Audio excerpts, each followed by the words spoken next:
18 of the USL Championship starts from the Steel City of Pittsburgh, Pennsylvania. Highmark Stadium is the site as the Pittsburgh Riverhounds play host to Indy 11. Allegheny Health Network is the proud presenter of tonight's game. With Devin Kerr, I'm Josh Eastern. Thanks so much for being with us. A historic night upcoming for Dane Kelly. We'll tell you about that in just a little bit. But first, a look at the Eastern Conference standings, where Pittsburgh currently above the playoff line, Indy below the playoff line, although a couple of games in hand. Pittsburgh, though, they got back on the winning track in a big way against New York. That's the good news. They are coming off a win, 3-0 victory against Red Bull 2. The bad news, they are 1-4-2 in their last 7. That is the worst run under the tenure of Bob Lilly at Pittsburgh Riverhounds.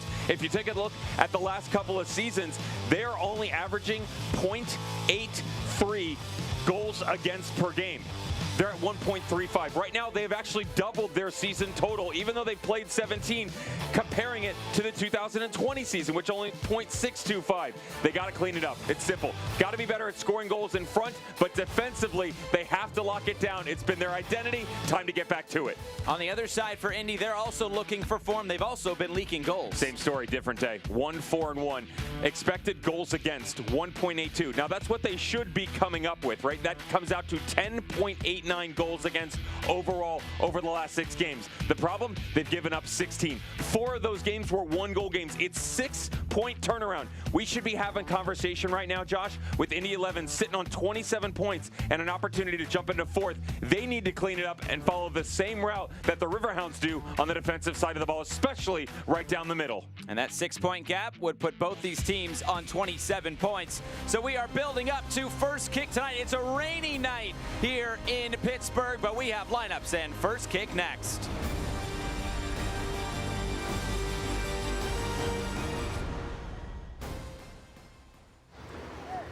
Feels good to be off the sidelines, doesn't it?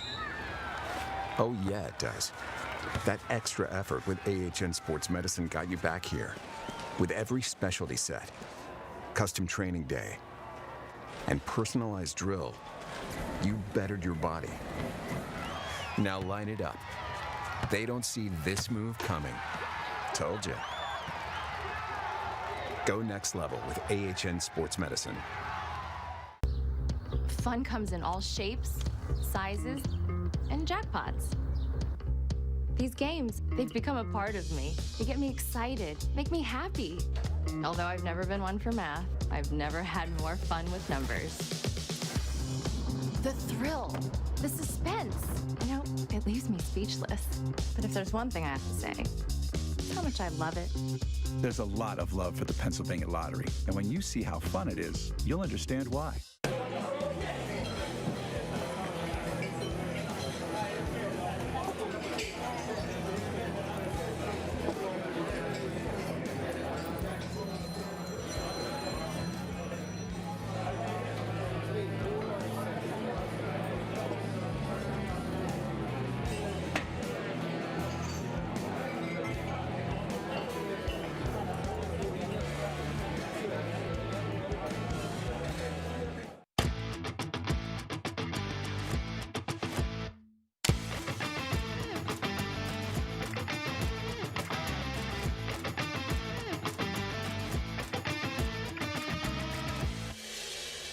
Cheer on the Riverhounds all season long at Mike's Beer Bar, Pittsburgh's home for local beer.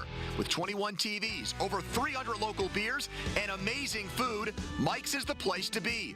Tell your friends to meet me at Mike's, Federal Street, right across from PNC Park.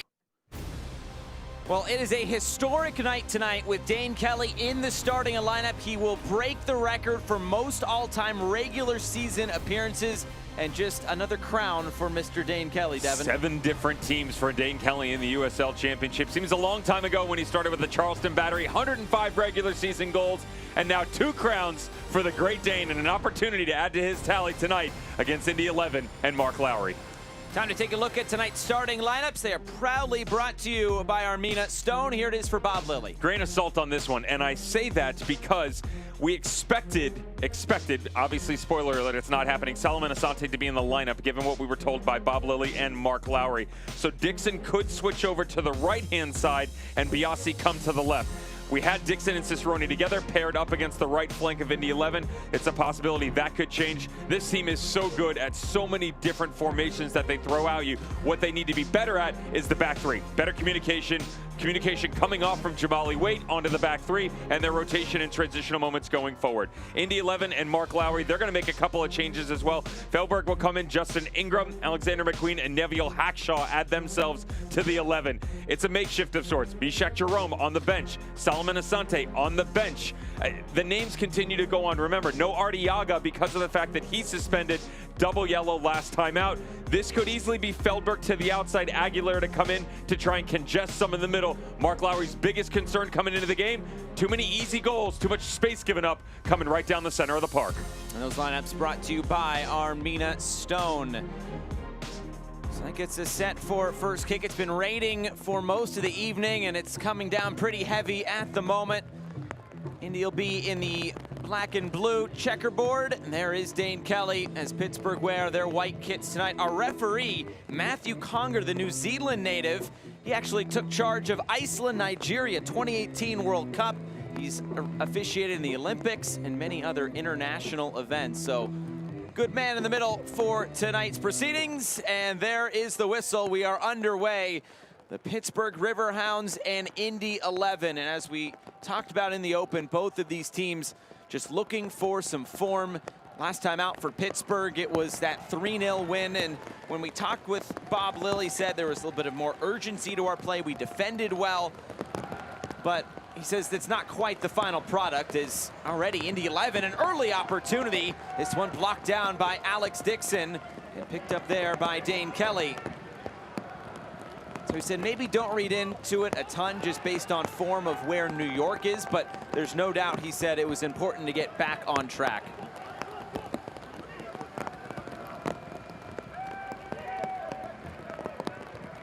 And on the other side for Indy 11, last time out, a 1-0 loss against Miami, who they are trying to chase down in that playoff picture.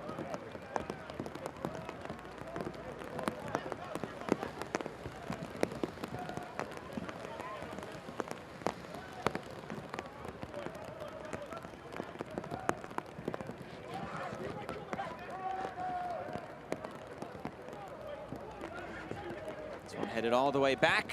Waite is there, and he will claim this for Pittsburgh.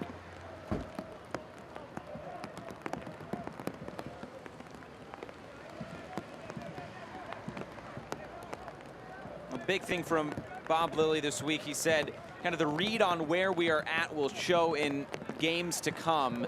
He said maybe it won't show all of it from that game against New York, but he said it was crucial just to get back on track. This team needed some sort of just something to get them going. So the mood this week has been, quote, a little bit more chipper. They do have some quality wins underneath their belt. You go back to the first game of the season, took down 901 FC, the result 1-1 at Detroit City.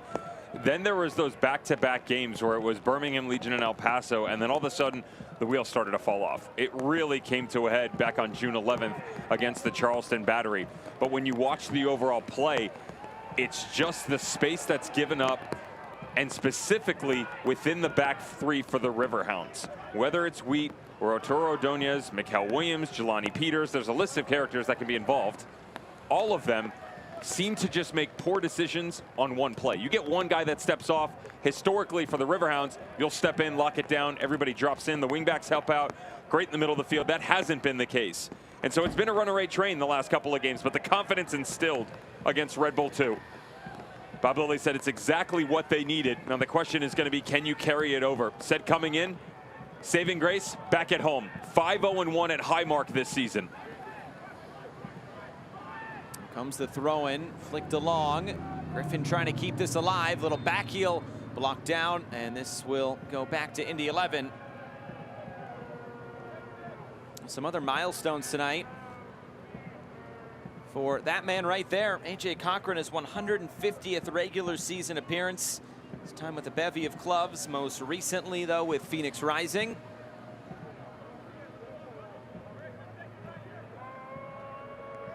It's Tim Trilk who is in goal tonight for Indy 11, who will send this deep.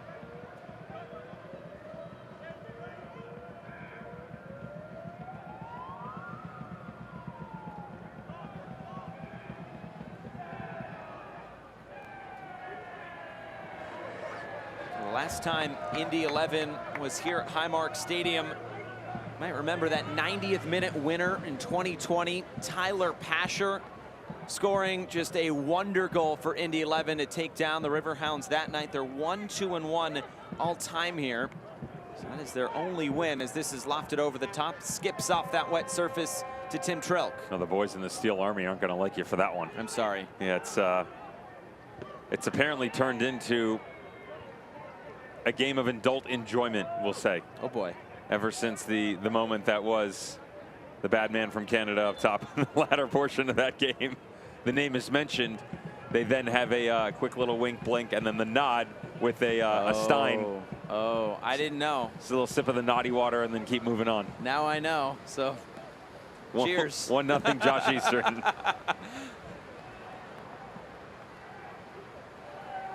Action directing traffic. Now we'll just throw this back in short for Cochran.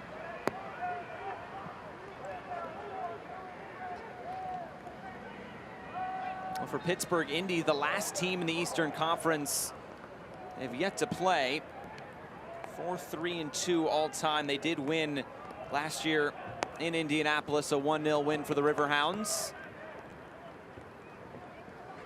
It's turned into a nice little series since Indy, of course, has joined the USL. Dare I say, between two Midwestern cities? Is that fair to say? You can say it. As Indy starts to look upfield. Quickly closed down. There's Alex Dixon to win it right back. It is interesting formationally. Not that the drop in from Aguilera underneath Pino. We talked about that in the lineup coming in. Gives them a bit more shape within the midfield. Concern overall is too many bodies. The movement's coming right down through the middle, which has been a problem. You had Aguilera into it. He plays the 6 and 8. More importantly, the advanced role, which is what Mark Lowry's looking for, stepping up into the press. It's actually the change on the outside that I've got my eyes on, with Feldberg coming to the left, Nicky Law coming to the right. Expect an inversion and try and overload the center of the park to take that cast of characters aforementioned worked to your benefit. Let's take a look at our keys to the game tonight. And they are presented by IC Light. Stand up tall here for Indy 11. It's Sam Brown, Justin Ingram, Aguilera, Timmer, who's moved inside, Hackshaw outside. Not a surprising switch in. AJ Cochran. Transitional moments haven't been terrible for them, but you can just go back and look at the Miami FC game and the 1-0 loss that was, and they just really struggled being played right down through the middle. They've got to be better. Players are too strong. Interesting comment coming from Mark Lowry, which I fully understand when he talked about the team and its genetic makeup overall. It's not necessarily about quality right now. It's just a bit more of experience. Guys like Sam Brown, Justin Ingram, Aguilera, these are guys who have high quality and they will be seasoned professionals come career end. But right now, he had this at El Paso. He had the guys that he could step into, your Richie Ryans, your Brian Rebellions. Because of injury or lack of that overall within this team, he doesn't have that now. So he needs to roll up their sleeves and get stuck in a little bit more.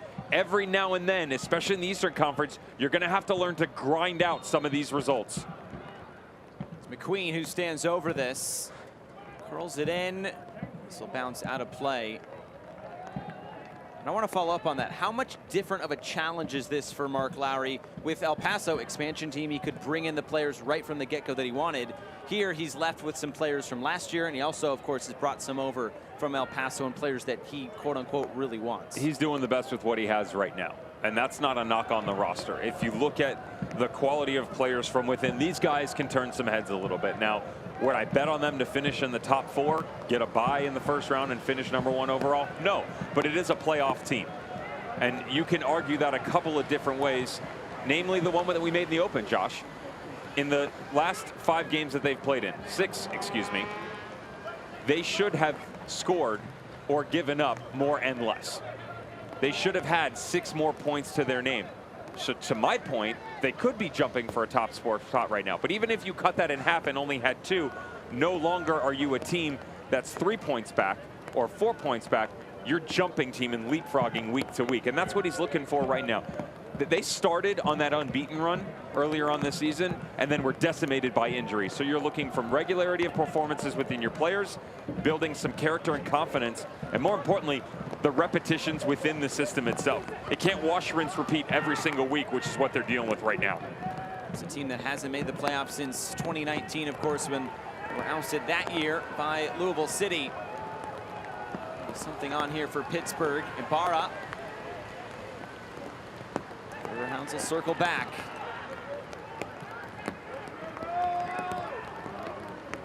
Shane Wheat. Dispossessed. Fjellberg. It's closed down. There'll be a throw-in coming for Indy 11. I'm sure that's a giveaway that Bob Lilly none too pleased with from one of his 3 center backs tonight. And for them coming in, this game, in general, it is part of their identity, but this game right here is about transitions. How quickly can you move from one end to the other, especially with the overload on the inside. Mark Ibarra, Danny Griffin, and Danny Rivera. You've got a Dane Kelly who will hold up as a point man, 2 guys on the outside, and Biasi and Dixon. The switch did happen. Alex Dixon to the right side, no surprise. But with all of that and the opportunity of both space and personnel to come to the middle, play around them, play through them, go quick. The weather is going to hinder that a little bit. So can you change with it when the elements are up against you? An in-swinger from this near side corner. And towards the near post, flicked header, chested in. Is the flag up? It is. Pino put that in the net, but Pittsburgh did a great job to get that line high enough and just in time. Not a bad little move. It's the little flick. Watch the positioning on the far back side right there. Yep, it's close, but it's the right arm. Gets into it. Well done by Indy 11. That point, a little pick right at the top of the 6. Just got to time it a touch better. And that goes back to all these really close opportunities for Indy 11. And even just most recently last week against Miami, Connor Sparrow, point blank range, denies an Indy 11 goal that could have brought them level in that game. Instead, they lose 1-0. And we go back to what you were just saying, the amount of points that they could have totaled over this last stretch of games, they haven't been able to. And this is really a game for both teams in which you can really try to vault them into this back half of the season, as we are right at the midway point.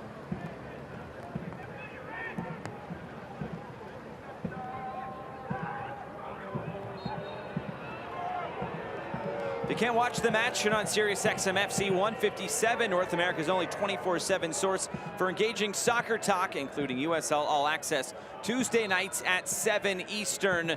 It's all on Sirius XM FC 157 and the SXM app. Hackshaw slow to get back to his feet after the foul.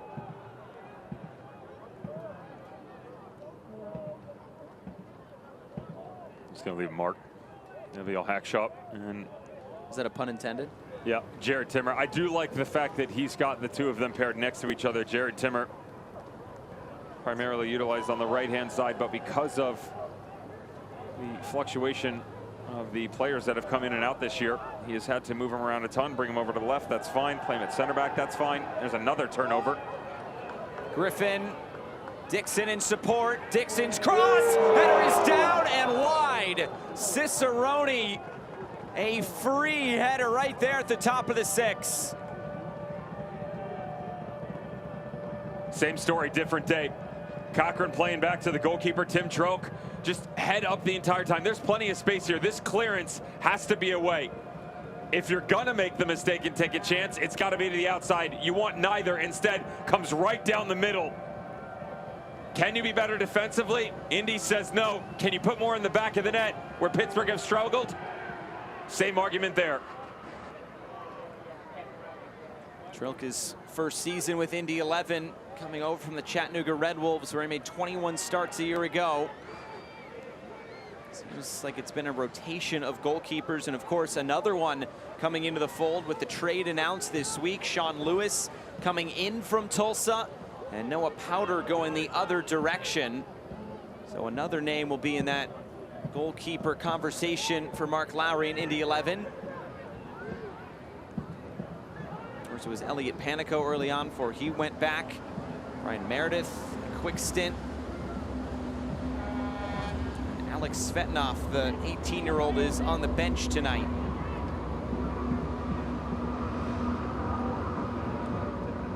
Here's Rovira.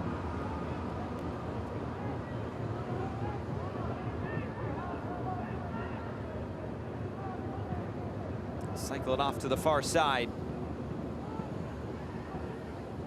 Timmer there defensively, just in front of Dane Kelly.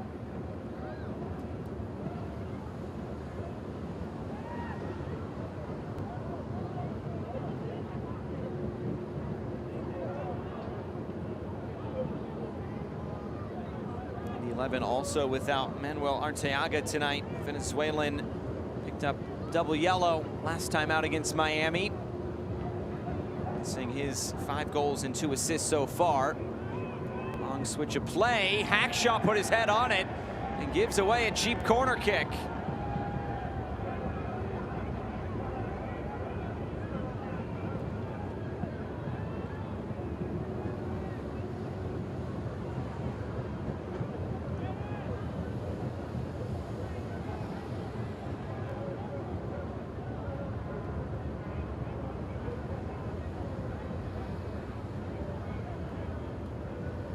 Mark Ibarra standing over it.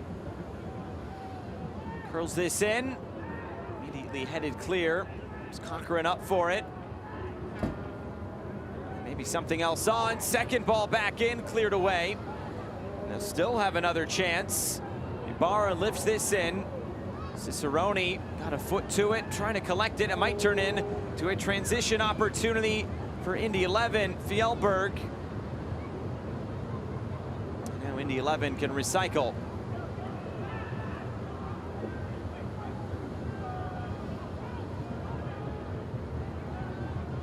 Aguilera, the switch of play. Law keeps it moving. Fjellberg calling for it, comes for Pino. Pino looking around, looking for space.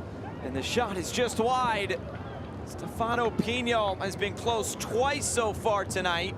His 7 goals, of course, leads the team. Keep an eye on this long ball that's played back across with the rotation out from Raul Aguilera. He understands where the support is coming from. If he continues to run down the left-hand flank, he's got no help. So instead, it's a ball into negative space because he's got Nicky Law and Alexander McQueen. Although there are a couple Riverhounds players there, they've got the overload on their side of things. 4v2, good ball down into the channel. Missed their mark in the final third. But that's the rotation that Mark Lowry's looking for. High IQ from Aguilera, better decision making, just need better execution. We've looked at their expected goals over the last few games. It's been solid, just about over 1 per game. They just have not been able to score. They had those 2 scoring outbursts against Charleston and Colorado Springs, but in the other 4 games out of that 6-game stretch, they'd only scored twice. They were shut out twice as well. Here's Griffin, and that's a giveaway. Indy trying to go quick. Fjellberg. Find width with Hackshaw. We'll have to turn it back.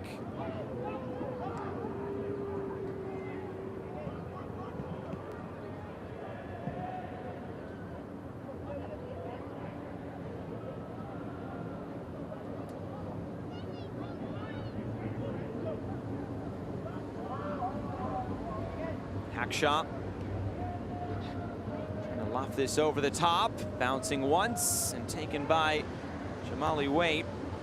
If you need insurance brokerage coverage and consulting, make sure to be Epic and use Epic Insurance, a proud partner of your Pittsburgh Riverhounds.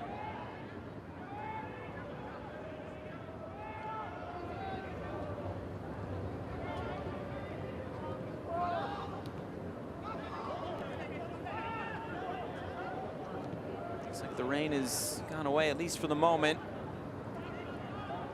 It's left a very wet artificial surface tonight here at Highmark Stadium. play it infield. It was taken away. Riverhounds get back on it, force a foul. It's Dane Kelly checking back.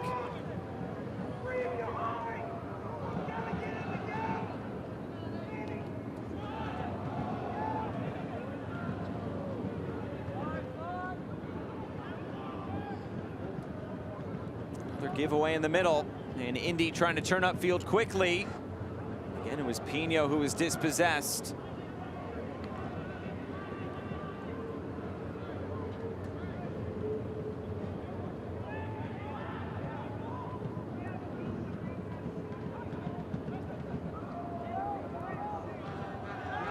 Lofted out wide. Alex Dixon comes in field for Griffin. Rovira keeps it moving. Biasi, the cross comes in. A couple of options there for Pittsburgh. Comes all the way through now for Dixon. Cross back in and headed clear. And the Riverhounds will start over.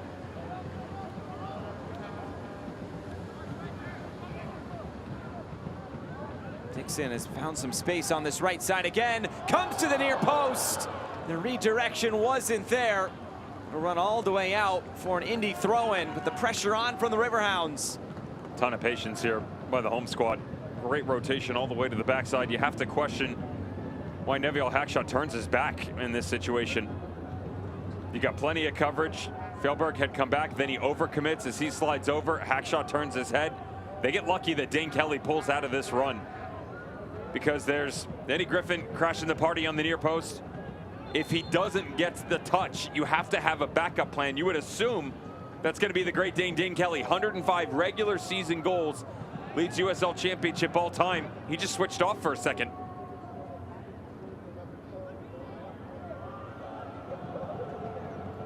Dane Kelly, of course, as we mentioned, 243rd regular season appearance, and now leads the USL, passing George Davis IV.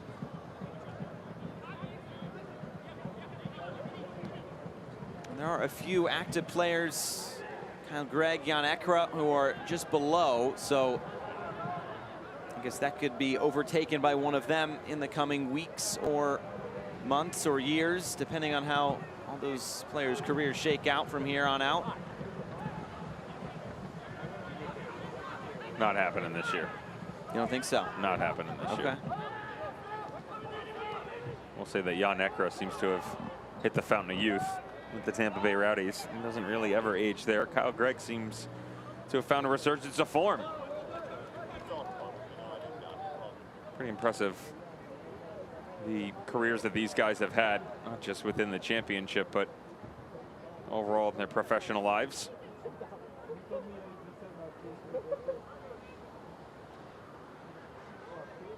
And of course, Dane Kelly did spend 1 year with Indy 11, 2019, 32 appearances, 10 goals.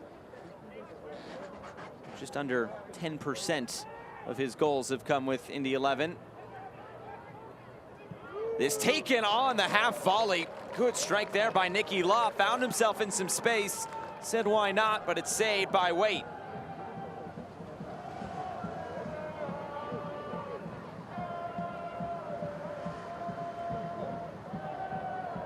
Meet the 23-year-old keeper. First season here with the Riverhounds. Out of UConn, and then Fairleigh Dickinson. Has spent some time with the Reggae boys. Has not made an appearance yet, but was in training camp and on the bench. Quickly trying to play through the lines. Just off the mark for the run of Dane Kelly.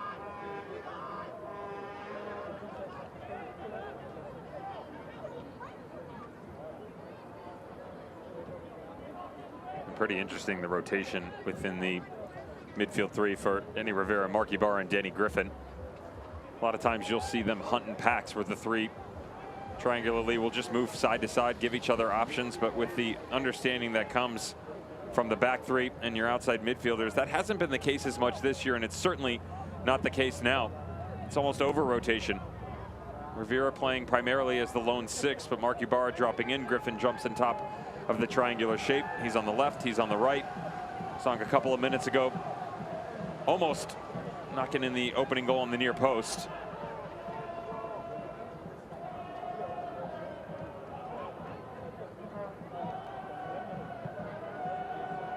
Ordonez gets this out wide. Queen steps in. Pittsburgh throwing.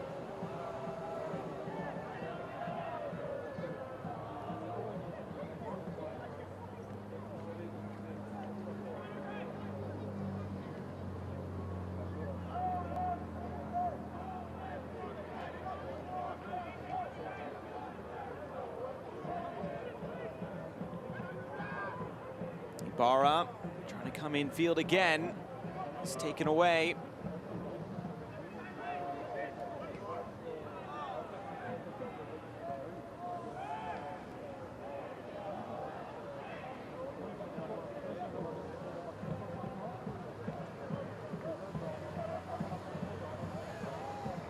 Game so far of few chances, a few good build-ups for Pittsburgh. Disallowed goal via the offside flag for Indy 11.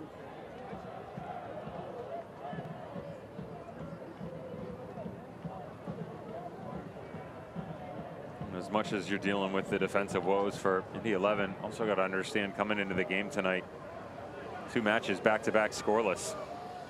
It's another cause for concern. The 5-0 drubbing at San Diego Loyal on June 25th. Game just got away from them, got played off the park, and then, as mentioned, on the weekend, the 1-0 loss at the Mike to Miami FC. 25 minutes now. Push the 200-minute mark. Regardless of goal, Josh, got to test the goalkeeper again. Right? And the issue that they're having right now is the amount of running that Aguilera is doing. I mentioned to you coming in, don't be surprised if he drops in, trying to find him right there. But as he does, Pino is all by him lonesome, matched up 3v1 against the back line. Difficult to find. Cross comes in, probably looking for Dixon. Dealt with and cleared. It's been really easy so far with another mistake on the ball to the outside for them to just play right around it. I mean, this is a good look at it right here. Spread them out thin. It almost looks like a 4 at times because you have Luke Biasi so comfortable as an outside back dropping in to help out. The 2 strikers get bypassed and then you go to work because you go around them. Quickly, you have to react for the depth. If you don't get there, they bypass it, and it's a stepping stone. Pino goes down. Referee says play on. And Dixon will carry back the other way for Pittsburgh. Plays this out of play, just off the mark there with Dane Kelly. The playoff battles begin to heat up as 2 playoff hopefuls meet on ESPN Deportes. Rio Grande Valley welcome Las Vegas Lights to Southern Texas Sunday, July 17th, 7:30 p.m. Eastern Time on ESPN Deportes. To your point with another giveaway from Indy just a few moments ago, and they're off the goal kick. Right in the middle of the pack in terms of passing accuracy. And when we look at overall possession, 44.7% when Mark Lowry was with El Paso. They were always towards the top of the list in terms of passing accuracy, and possession. El Paso was no lower than 54% in his 3 seasons there in terms of possession. It's not quite the same this year with Indy. They're willing to give up some of that. He admitted coming into the season that not because of the team he was inheriting, just his ideas overall. He was almost obsessed with the fact that everything had to look perfect, right? It had to be pleasing to his eye. He recognizes that he doesn't have to have that all the time anymore. You don't need to be on the ball for 600+ passes. Dominate the possession game. Feel like you've got the most final third entries. It's very much the purposeful possession type thing that you hear from coaches so often. It's what you're doing with it. Who cares if you have it? If you're going side to side, it doesn't matter. You need to be able to challenge the opposition. And you're getting a real good look 28 minutes in of why they haven't been able to do so. This is something that is going to take time for Indy 11 and Mark Lowry, whether with the players that he has or changes to be made in the offseason. Again, I firmly believe this team has the ability to be a playoff team. Can you find any sort of consistency within it? If you had to pick someone, that man right there has a pretty good track record. El Paso Locomotive, what they were able to do atop the group, Western Conference finalists back-to-back in 2019 and 2020. COVID or not, they were one of, if not the most consistent team outside of Phoenix Rising in the West over the past 3 seasons. That's fair to say. And tonight, Indy 11 comes in 3 points below the playoff line. Currently, the last spot being held by Miami FC. 2 games in hand for Indy 11 over Miami. And this one of them with Miami off tonight. 4 games across the USL Championship. 2 more in the Eastern Conference, then 1 out west. New Mexico take on RGV.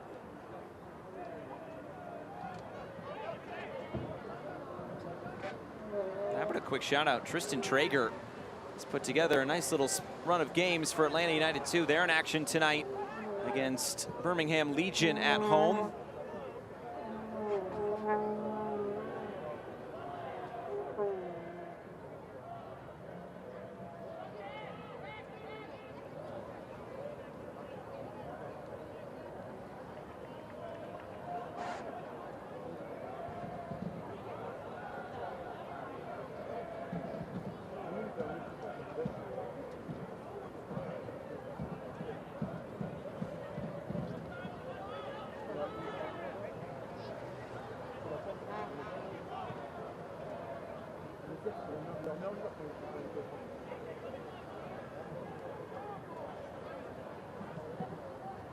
We're at the half-hour mark. Starting off week 18 in the USL Championship here from Highmark Stadium. Indy 11, Pittsburgh Riverhounds.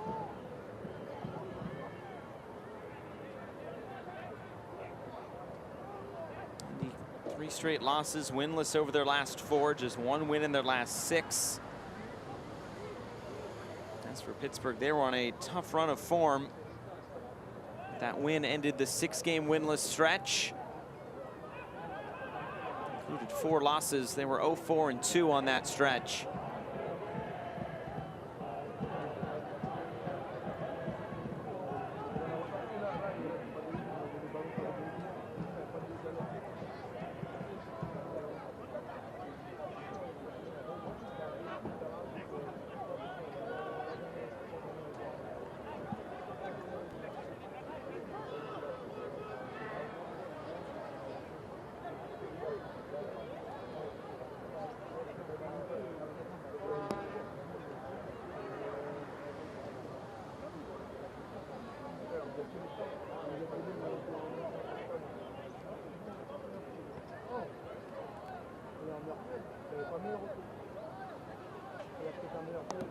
The throw in here coming for VL Hackshaw.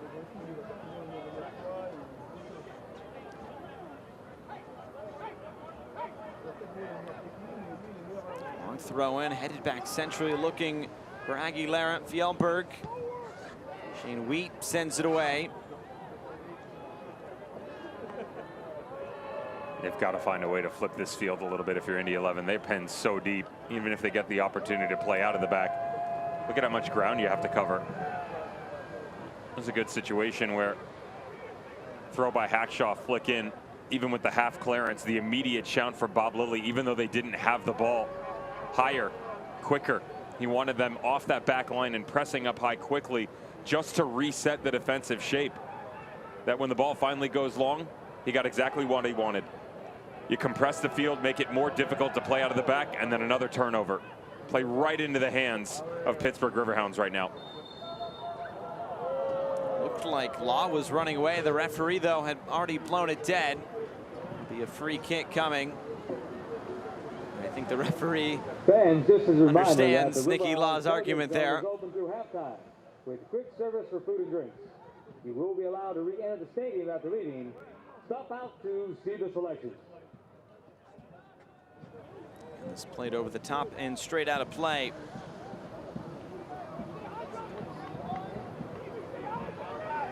Celebrating its 75th anniversary, Select is proud to be the official match ball supplier of the USL Championship.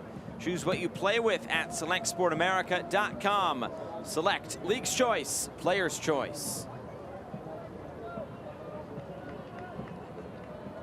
Both managers going with more of the tracksuit fit tonight in the rain. Waterproof? Ish. Scotch guard. Yeah. You're from the Pacific Northwest. You should definitely know what that is. I don't, though. Oh, dear Lord. Just throw on my raincoat, go outside, no umbrella. We're good to go.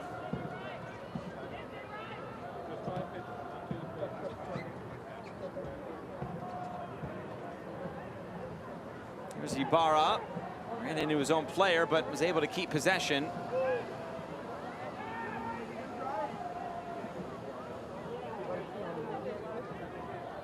Look at the line down in the middle. It is good defensively for Sam Brown and Justin Ingram within their shape. They're doing a really good job of making sure that if one of the midfield three come loose for Pittsburgh, it's usually the most restricted one that's paired right in front of the back line, falling on Danny Rivera's shoulders. If it is Mark Ibarra and the other two pin off, immediately they're in one-on-one situations.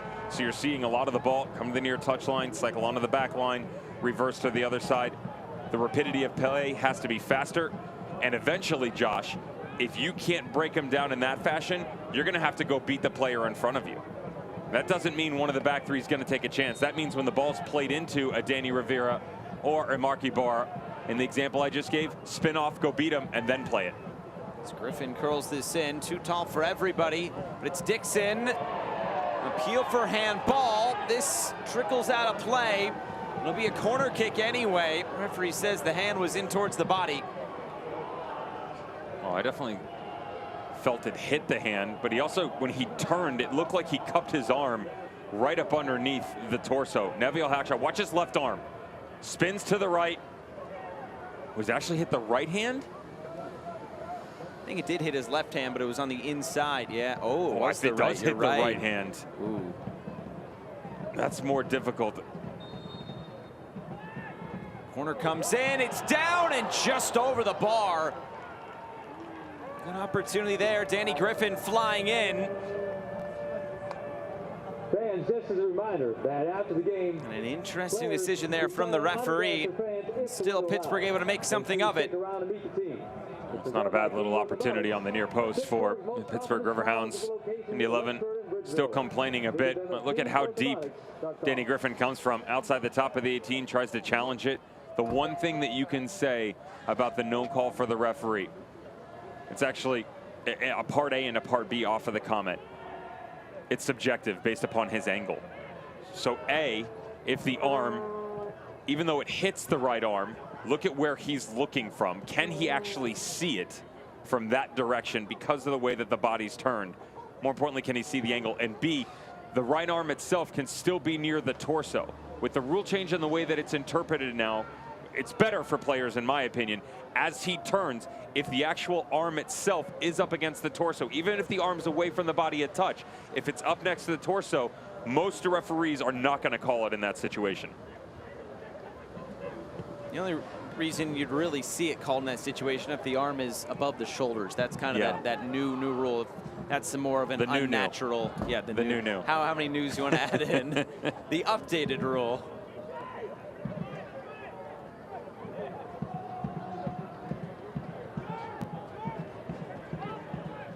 Here's Griffin driving forward again. Here's Kelly. Kelly! And this is out of play. An opportunity there. But let's go back and look at it one more time. Remember, we thought it was the left arm. Oh, watch the right. Left's definitely tucked inside. See, the right's pretty close. I mean, what do you want him to do when he's jumping? I mean, it's... I'm of the belief that when your body comes up, it's natural motion. Even there, like, his arm looks to be, the other angle shows a bit of daylight, but we have to also take into account of what the referee is seeing. He's seeing the backside, he's seeing the back shoulder. He's seeing the arm right up next to the body. If it's called a penalty, I don't necessarily think it's harsh. What we are giving you is an explanation, on the interpretation of the law and how he could come to that specific decision not to call it.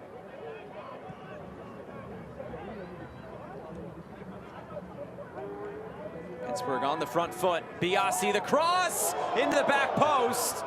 Kelly was lurking. Cicerone was there as well. Shane Weedle reset.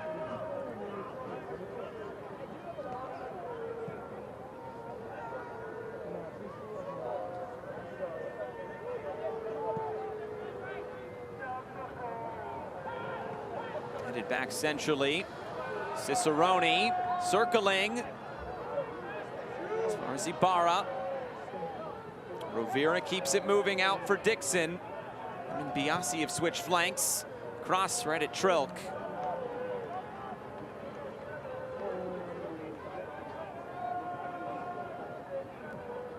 Dixon, who at the start of this game was 70 minutes away from 15,000 regular season minutes in his USL career.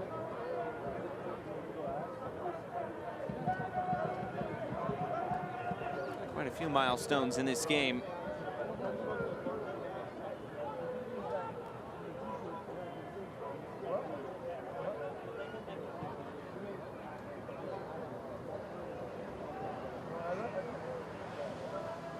Here's Law. Battling with Rovira, the cross trickling in, and it's right at weight.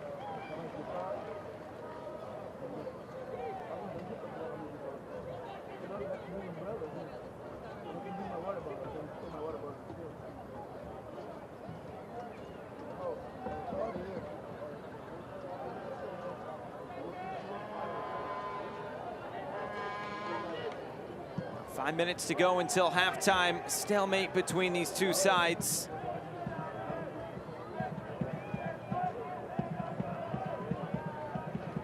Have not been a ton of goals when these two teams meet up. The last three meetings have just featured one goal. They all finished 1-0.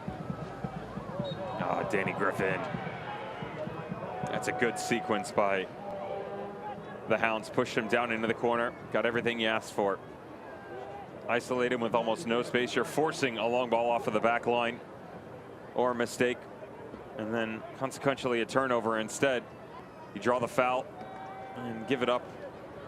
Everybody drops back. The 11 get what they want. They're bailed out in that situation.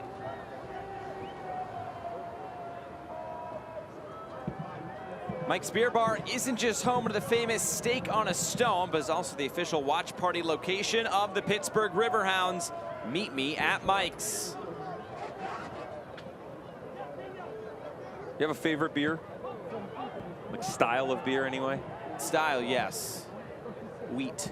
Your wheat beer? Like a wheat beer. Okay. Orange in it? Yeah. Okay. Go the lemon route at all? You can. I prefer the orange. Okay. What about you? All of it. Just give them go to Mike's, serve them up. Big Dunkelweiss guy. German background. Oh, okay. Enjoy it. There you go. Right time of year, of course. I'll venture into the Oktoberfest. Sure. Cicerone was pulled down. This is a free kick coming, and might be the game's first yellow card as well. And it will. It's Brown into the book. This is what I was talking about. Right around the minute 30 mark of going and beating a player. Pretty good turn within the middle. Patience from both teams on full display, but for Cicerone, I love the touchback across here. Uses the defender's momentum to his advantage. Gets right into the running path of Sam Brown. You come across his body. Sam Brown couldn't keep up with the footing. Tried to come back across Cicerone. Foul given up. That's just the brilliance of Russell Cicerone and the speed, his willingness to quickly change the pace and play of direction.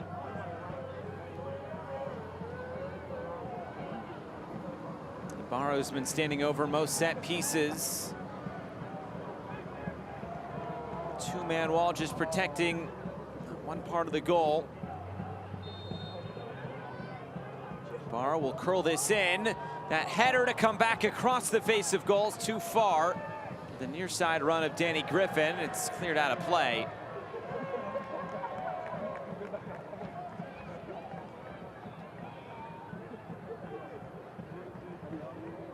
Assistant coach keeping that ball off the field. Good reaction there as it came in from the stands. It's another throw in though for Pittsburgh.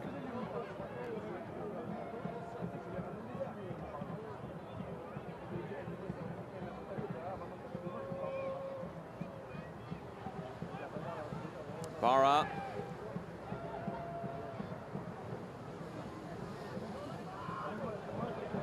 Ingram. Here's Nicky Law weaving through.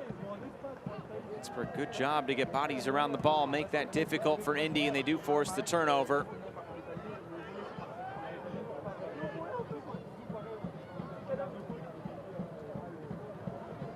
Missed mid-season awards, the USL on ESPN. Stay tuned for halftime. Devin will give you his. We conspired to... Switched it up a little bit. Yeah. We let you play. Thank you so much. Didn't even have to buy a ticket for admission. Right at the midpoint of the season, always interesting to see who could be in line for some of those awards. Here's Dixon. Down the line for Cicerone, trying to cut it back. Still another chance here for the Riverhounds. Dixon's cross again blocked down. Shot from distance, why not? It's into the Steel Army and even into the parking lot.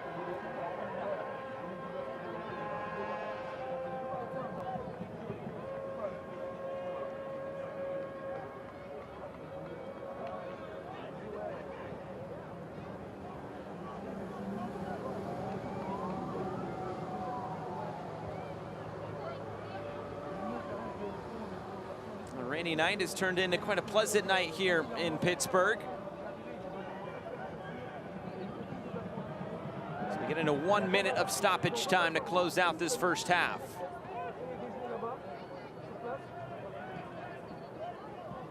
Tonight, Dane Kelly is setting the new mark for regular season appearances in the USL. AJ Cochran, his 150th regular season appearance. Could be 15,000 minutes for Alex Dixon if he makes it 70 minutes tonight.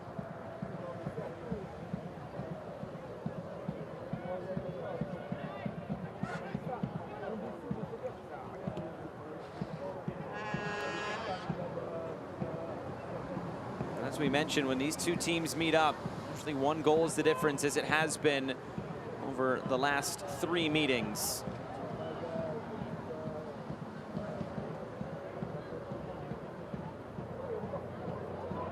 Here's Rovira. Is there time for one more opportunity? Rovira's slowed up.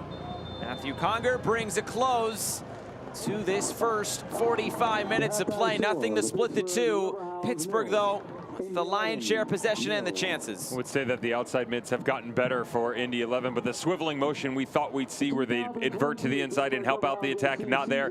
Got to find a way to have a presence in the final third if they want to not just get away with a point, but find a way to stay in this game. Riverhounds slowly working into it. The switch to Dixon on the far side, they're just looking for a bit more imagination. When they start to progress forward, it's too predictable at this point in time. A milestone night for Dane Kelly, but he's known mostly for scoring goals. And this one, we don't have one as of yet. Halftime from Pittsburgh. It's the Riverhounds 0, Indy 11-0. Stay tuned. We'll take you around the league, give you our mid-season awards.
Feels good to be off the sidelines, doesn't it?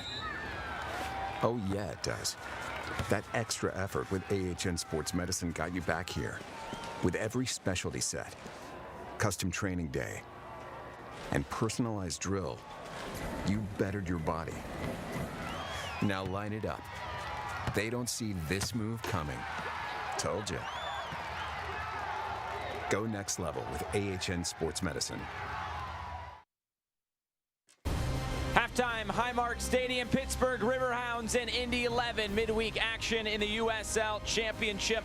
But we are right at the midway point of this season, so it's time for our mid-season awards. Tim and I put our heads together. Some of this comes off of the game, of course, from the weekend, but let's start with Coach of the Year. Has to be Ben Pierman. This is one we definitely agreed on. Memphis 901 currently sitting in second spot, just 1 point off the top. What he has been able to do with this team has been very impressive. I don't think anybody expect them to be this high in the standings at the moment. Next up here is going to be Defender of the Year, and we agreed on this one as well. It's got to be Mitchell Taintor. We went from team to team, and when you look at the breakdown statistically, Taintor, 72 clearances, tied for 5th, 4 goals, second among defenders, 36 interceptions, tied for 4th. The guy is top 10 all over the place, but he's number 1 in our book as mid-season Defender of the Year in the USL Championship. Newcomer of the Year. He's been leading the goal race for most of the season. He's currently in second, but man, Otar Magnus Carlson has had a fantastic season. When you look at expected goals plus expected assists, he is at the top of that. He creates so much for the Oakland Roots, and yeah, he can do it on a dead ball as well. He has been a star for Oakland so far this season. MVP, this is where we disagree. Haji Berry. How can it not be Haji Berry? I said it in the early game this week against San Diego and Colorado Springs. The open play chances created, 28. That leads the league. How about goals? He's right there. How about assists? Guess what? He's right there as well, sitting atop, tied with a few others for sure. But all of a sudden, Haji Berry can win the Golden Boot. Haji Berry can do the double-double. He can do it all. My pick, I'm going Tampa Rowdies and Leo Fernandez. Best expected assists in the USL Championship. He also, when you add expected goals plus expected assists, he's in second, just behind Otar Magnus Carlson. 7 goals, 4 assists. He does it all for the Tampa Bay Rowdies. He is my pick for MVP at the midway point. So it is halftime here from Pittsburgh. Indy 11 and the Riverhounds. Second half is coming up.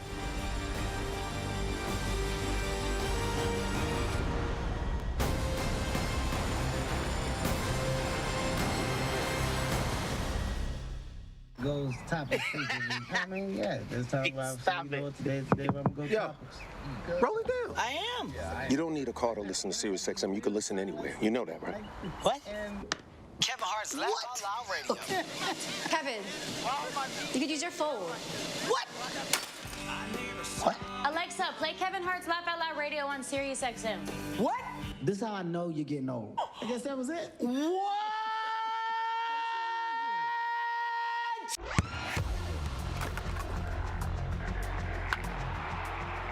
We all have goals. But let's be honest. Most of us aren't going to be professional athletes. But if your goal is to finish your degree, we can help. Come to a university that puts your goals first. Bellevue University, your partner in finishing goals.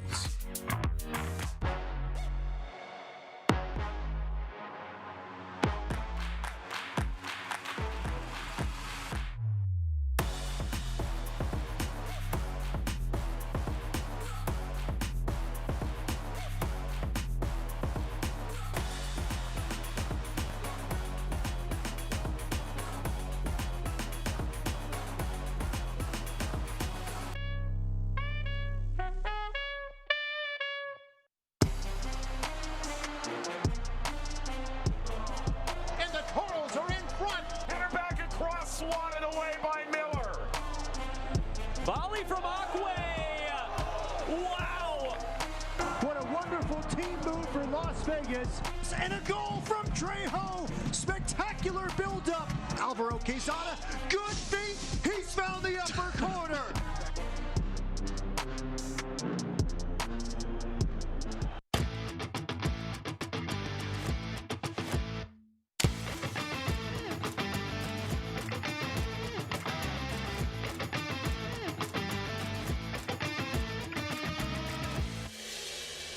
Cheer on the Riverhounds all season long at Mike's Beer Bar, Pittsburgh's home for local beer. With 21 TVs, over 300 local beers, and amazing food, Mike's is the place to be. Tell your friends to meet me at Mike's, Federal Street, right across from PNC Park. Boy, I hope that bridge leads to Mike's Beer Bar, because that seems like a place I want to go. I just got an Uber. The problem is I ordered it on your card. Apologies ahead of time. That's fine. You know what? I'll take it. Let's go. Let's go. And let's go to some news and notes from around the USL Championship. Fitting farewell, Matt Cardone is done. He did come on for the last few minutes of that one. They get to post a clean sheet. I'm still a little teed off at this one. Give him the start. Give him the start and then bring him off. I mean, you're playing Charleston Battery. Relax. All due respect to the Charleston. No, just listen. They're struggling this season. It's a guy, appearances, all-time leader, club leader for all these records, 8th all-time in USL Championship saves. Send him off with a bang. Fair enough. And, of course, Sacramento Republic hosting SKC. I hear somebody is going to be there in a few weeks. That'll be a fun one, ESPN Plus. And then, of course, ESPN Deportes USL Championship, El Paso and Las Vegas coming up in just a few weeks. A look at what is to come this weekend. Another busy weekend and a couple of tough matchups for both these teams playing tonight. And the good news for Indy 11 is they don't have to go on the road to play at the Key. Instead, they'll be at the Mike with Detroit City coming to town. They're up 1-0 right now against Hartford Athletic. 901 and Phoenix Rising. Interesting one. East meets, wow, I speak for a living apparently. East meets West. 901 FC a chance to jump back atop, though they're going to need some help from Louisville. And how about FC Tulsa? Another trade. Noah Powder in town after Sean Lewis coming to Indy. So we will see what transpires this week. Another busy weekend across the championship.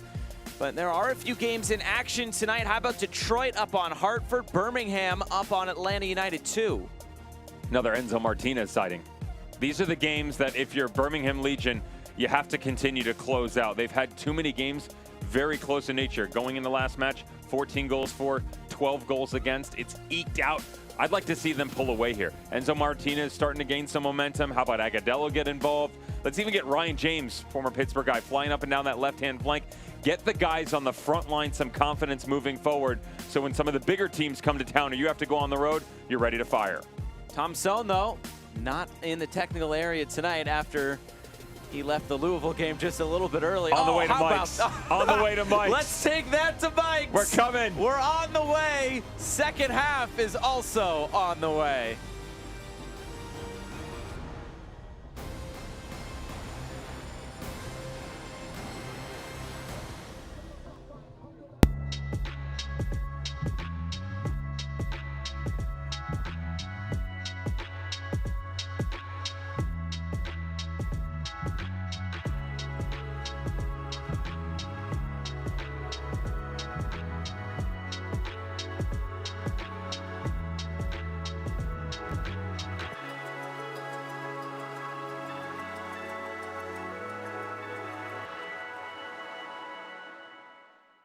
Cheer on the Riverhounds all season long at Mike's Beer Bar, Pittsburgh's home for local beer.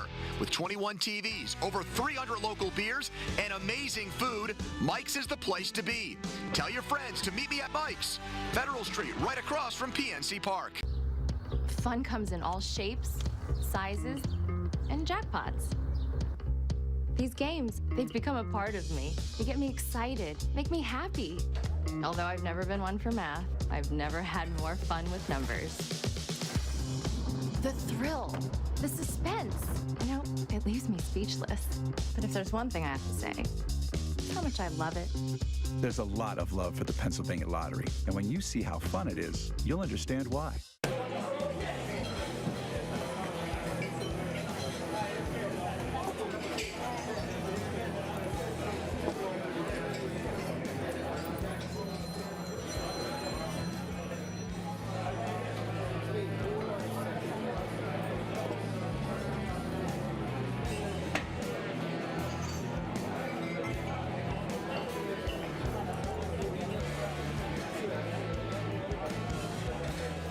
Cheer on the Riverhounds all season long at Mike's Beer Bar, Pittsburgh's home for local beer. With 21 TVs, over 300 local beers, and amazing food, Mike's is the place to be. Tell your friends to meet me at Mike's, Federal Street, right across from PNC Park. Getting set for the second 45 minutes. Pittsburgh and Indy, a scoreless draw at halftime.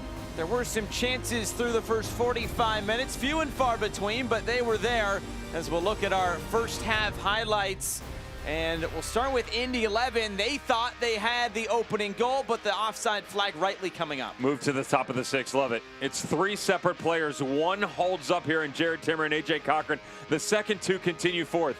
Sam Brown, Felberg, the flick, but offside on the back post by Pino. It still remains 0-0. The rest of the way, it's going to be all the Hounds. Good rotation here, but the run that comes to the near post, surprised that you can't even put this on frame. Cicerone got to be better. He knows it. Loads of space right at the top of the 6. All you need is a redirect. Tries to take more power onto it. Can't put it inside the near post. Same sort of rotation. Watch the secondary ball that's sprayed back across, though. Dixon springs in. There goes his speed. Griffin on the near post. Where's Dane Kelly? He gives up on the play. He had the better run on the inside shoulder of Jared Timmer. Pulls out of it. That could have been 1-0. Could have been 2-0 to be fair off Cicerone. Danny Griffin, same thing. You sort of wonder how someone at 5'9" on a soaking wet tall day, you get half of that equation today, is able to get a head off against the tall stature of the backline end of Indy 11. And then the last chance just before halftime, that's all it was. Last chance, half an effort, send him packing. 5'9" is a great height, by the way, Devin. As we look at these first half stats, no shots on target for Pittsburgh. No, but to be fair, they had most of the ball. They look to be the more threatening team. What is interesting is when you take a look at some of the other numbers that you break down and final third entries, it's 47-30. People at home might not understand what that stat means, but when you're in the final, literally the final third of the field, 30 to 40 yard range, Indy 11 isn't that far off. 17 seems like a lot, but in a game that they were basically dominated in possession, that's not bad, which means they have a retaliation within them. The problem is they don't have anything from Aguilera or Pino. When they do start to go forward, it's a one-off. This is a possession-based team that when you do move in transition or go quick, you have to provide yourself supporting options. They haven't done that. And look at Bob Lilly, always tinkering with this team and with this 11, trying to find that right formula.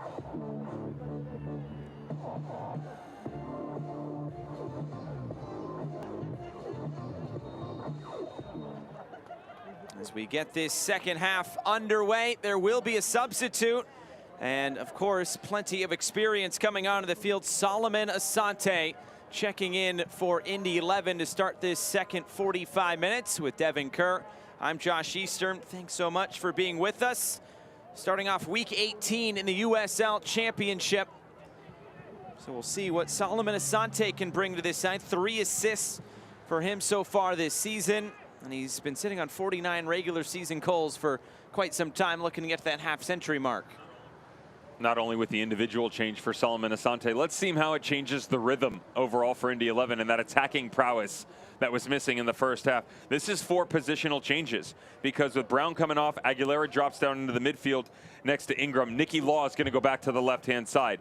So we know Asante comes to the right, and all of a sudden another attacking option, and Jonas Feldberg is going to play off that shoulder of Pino. Dixon trying to turn the corner, was closed down quickly by Hackshaw. Remember, none of those changes mean anything if you can't start to up the rhythm in general, start to play more in tandem. There's too many isolated situations where players were looking for support as opposed to having options, and those are 2 very different things. Again, it's Indy 11 who have gone now 11 first halves so far this season without scoring a goal. Second most in the USL Championship. Pittsburgh trying to get something going. Griffin gets it out wide. Dixon was offside.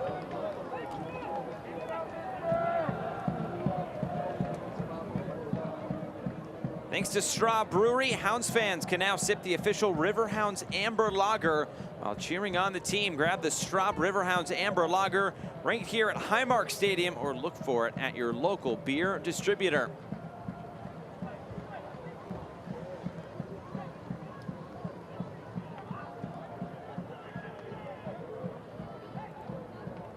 Tim Trilk will send this back downfield.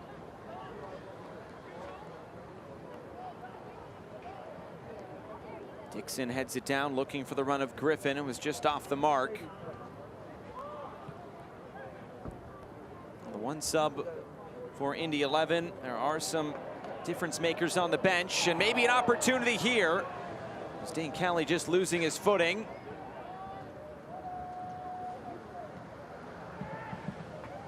Mix of Conardo Forbes, Albert Dequa. Waiting on the bench, and Pittsburgh are still looking for a goal. Cross comes in. Queen made sure Cicerone was nowhere near it.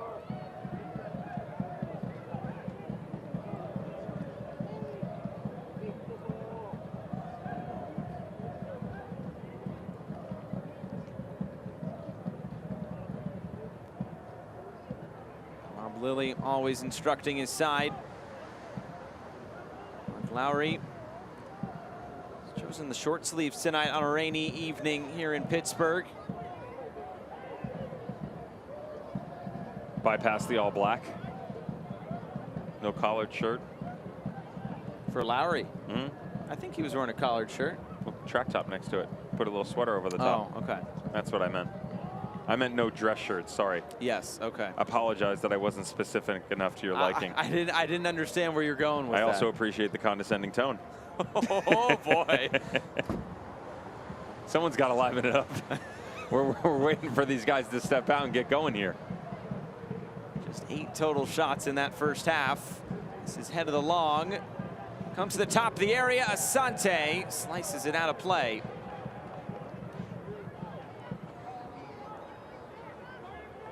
Big headlines, of course, when he was signed by Indy 11. 3 assists for him so far this season for the 32-year-old.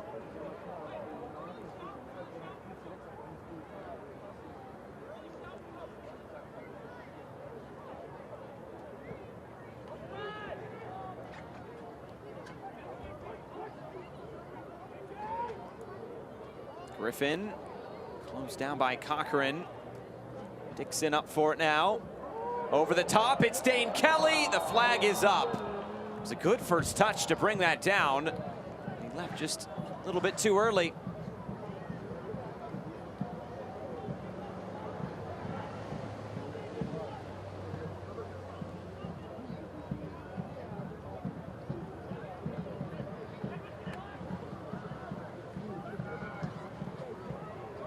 That was closer than we originally thought.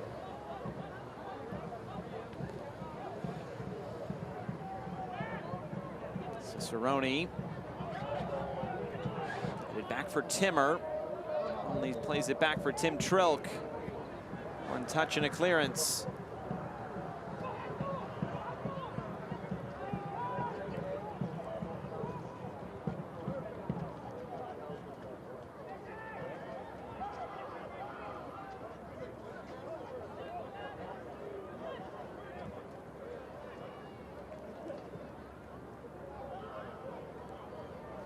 Shot down the line. That did end up going out of play. It'll be a throw-in for Pittsburgh along the far side.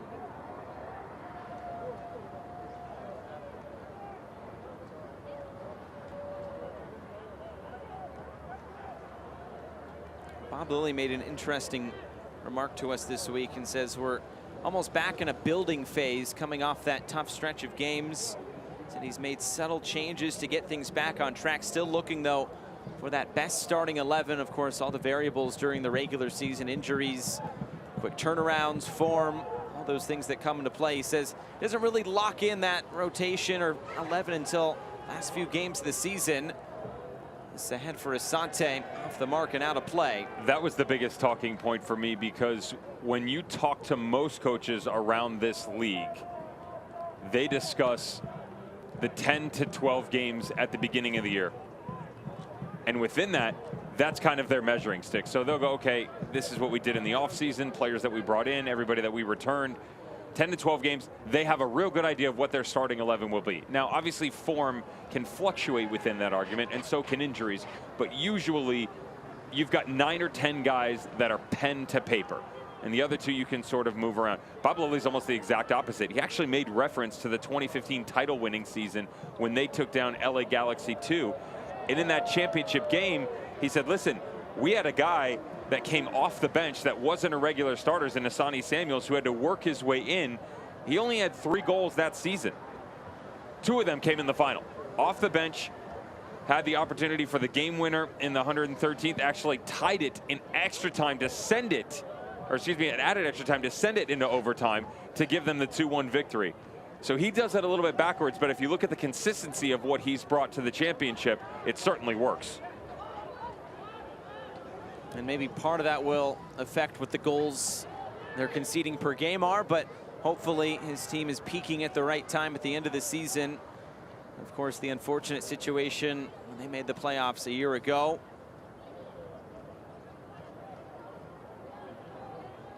We'll see what this Riverhounds side can do in the back half of this season. And tonight, a potentially big point in the season with who is playing tonight, the likes of Birmingham, Detroit, and Pittsburgh. Detroit and Birmingham both winning at the moment. Detroit trying to extend their lead in 4th over Pittsburgh. Birmingham could go level on points if things stay as they are. A draw and a win. Still so many games to play, as here's Griffin. Moves it out wide again. Biasi coming forward. Curls the cross in. Just evades Cicerone. Here's Dixon onto his left. Cicerone's up for it, so is Cochran. And it's out for a corner kick. This has got to be credit to AJ Cochran, though, because as good as the ball movement is by the Riverhounds, especially from Danny Griffin, turn over the left shoulder, can't get it there, and the recovery to persevere back through.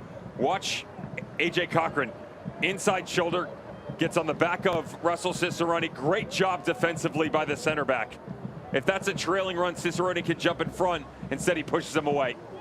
More defending to do. Cochran was up for it again.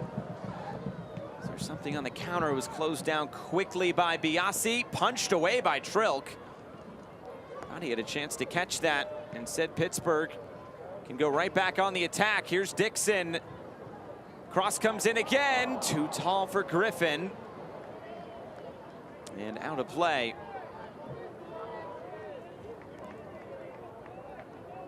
Hey, Riverhounds fans, be sure to check out the brand new Icy Light Corner Kick Suite at Highmark Stadium. Catch all the action from on the field. Call 412-865-GOAL today to reserve your outing.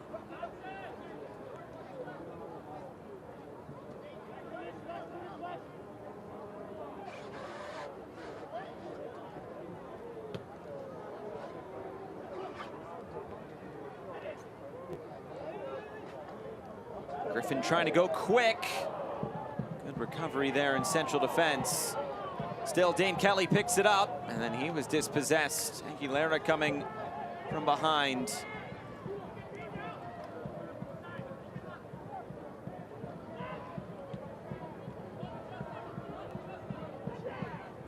Timmer under pressure, got it clear. For handball, and it will be just that.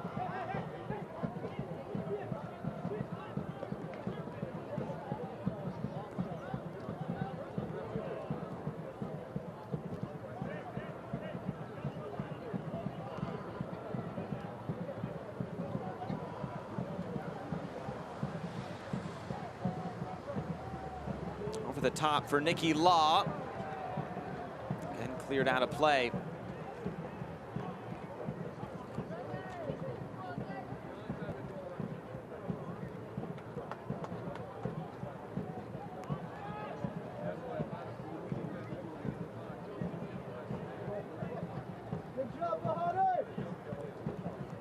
Shot preparing a long throw in here. The towel out, making that ball as dry as he can. Long throw in, bouncing right towards Jamali Waite. How's that ball hit the ground? Gravity, obviously, but how do you allow it to hit the ground? This is some of that stuff that Mark Lowry was talking about, you know, just some grit for some guys. Obviously, a point on the road at the Pittsburgh Riverhounds in any season is great, but right now, the way that they've been leaking goals left and right, I try and find any sort of excuse to continue to make that argument for them. push them into a situation where they've got to force a decision. Long throw on the near post. Elements slippery for the goalkeeper or anybody trying to step in and clear it out. Pino was brought down. Fjellberg continued upfield, but was cleared away. Just a warning there for Williams.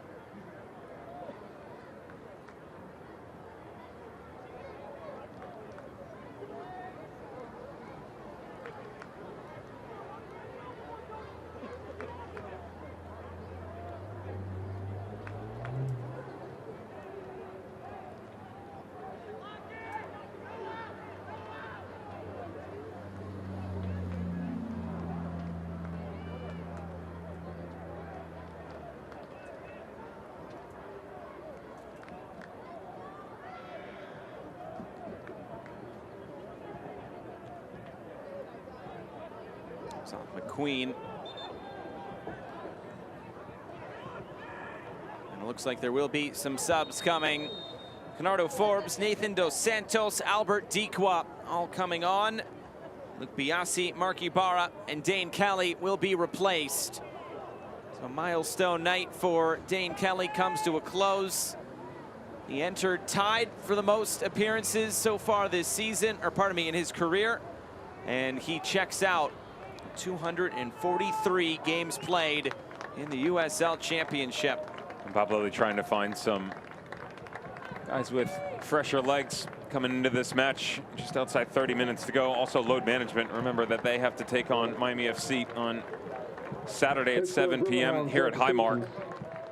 This is a very customary move, though, from Bob Lilly, whether it is because of form or because of the fact that he's got to make sure guys are healthy on the weekend. I can remember their 4-0 match against Atlanta United, too. He made a similar change right around the 60th minute. He brought Luis Argudo off, Alex Dixon off, and Dane Kelly off. They were cruising at that point in time. He's always got a really good game plan, and then a contingency upon contingency. This is a guy that prepares 5 and 6 different looks coming into a match to make sure that no matter what's going on, he's got a response for it. Canardo Forbes coming on, just reaching the 50 assist mark in the regular season in his USL Championship career. Played into space for Pino. Pino's cross blocked down. Might he get there again? Weight off his line, and he'll claim it.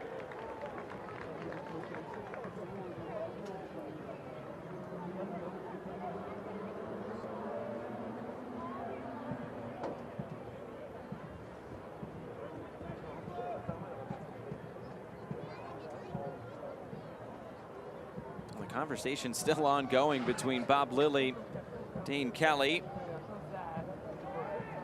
Talk about two figures who are very experienced in this league. Everything's a teaching moment for Bob Lilly.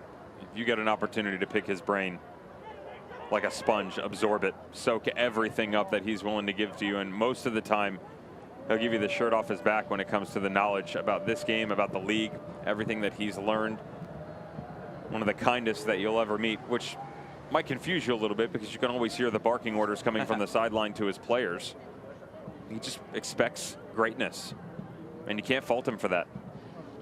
It's ingrained into his coaching style, trying to find a way to get the best out of everybody. It's a similar thing for Mark Lowry and what he's trying to do with Solomon Asante right now. I would imagine this will be another situation where Neville Hackshaw will come up, but Solomon Asante still sitting on 49 regular season goals. He's in the longest drought of his USL Championship career, 13 games scoreless in the regular season for Phoenix Rising, dating back to 2021, 7 here for Indy, 20 games. It's not something that you ever hear from Solomon Asante. 1, 2, maybe. 20, we got a problem. Another long throw, cleared away. Hackshaw puts it back into the back post. Queen was waiting for it, but it's headed away. I remember going back to last year, we were kind of going back and forth about he was going to be one of the quickest the quickest 250 goals, and then we said he had 12 games to do it. Yeah. He was sitting on 49 with 87 games, regular season appearances. 49 and 87. The fastest is Chandler Hoffman. Chandler Hoffman did 50 goals in 100. So we had 12 games to get to it. That record is no longer within reach. And yet, what was the first player Bob Lilly talked about when he had our conversation in the scouting report? Solomon Asante. Kind of asking, what's going on? What do you think? I gave him my opinion on what went on in Phoenix Rising, and he said, he scares me. Whether he's in the lineup or not, coming off the bench, he's a player that if he can get 50% of what we've seen out of him in the Western Conference, watch out. He's one of the most dangerous in the entire USL Championship, and I don't disagree with him. But this is a different role that he gets the opportunity to play under Mark Lowry. He doesn't have to be the guy. One of the things that I shared candidly with Bob Lilly about Solomon Asante was I felt too much emphasis was put on the player. There were too many times for Phoenix that they just expected him to bail them out. And when that didn't happen, everybody kind of looked around and went, well, what's wrong with him? Nothing. He still turned out great numbers there. The problem was it wasn't the numbers that everybody was accustomed to. 22 goals in 2019, 8 in 2020, 10 in 2021. He still had 10 goals last year. He had a great start to the season. A great start and then just plateaued off. And yet the guy almost turns out a double-double still. That's what you're dealing with here. You are looking at one of the all-time greats in the USL Championship, and we've only seen him for 4 seasons. This being his 5th year, of course. Well, 2 things. He did score in the playoffs as well in that loss against RGV. The second, I want to say this would be the first time Bob Lilly has faced Solomon Asante. His time with Phoenix. They've never played. You're right. Yeah, good call. So that's funny that he would say that that's the first guy that comes to his mind. Asante dispossessed. Remember, it's also the first time that Mark Lowry has faced Bob Lilly. I asked him about that, and he said, look, I've got a lot of respect for Bob Lilly. He's been kind enough to lend his ear to me. Plenty of calls, picked his brain about players and styles and tactics. That's usually the conversation around the entire championship. The great man that is Bob Lilly. That's got to be a future U.S. Soccer Hall of Famer, one would have to imagine. Sure hope so. Pino, positive first touch. Stefano Pino trying to cut it back. Williams did well to close down that space. But it is a corner kick up coming for Indy 11. 25 minutes to go. Both these teams still looking to open the scoring as it looks like Ayoze will be coming on here.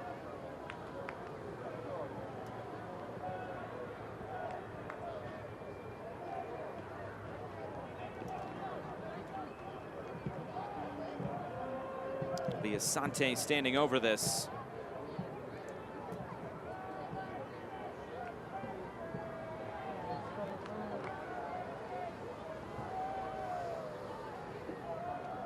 Asante curls it in. Nobody was at the top of that 6-yard box. Shot from distance. Ingram has it blocked down. Transitional opportunity now for Pittsburgh. Dixon leads the break. McQueen streaming back defensively. Dixon trying to cut it back, and he slips on the wet turf.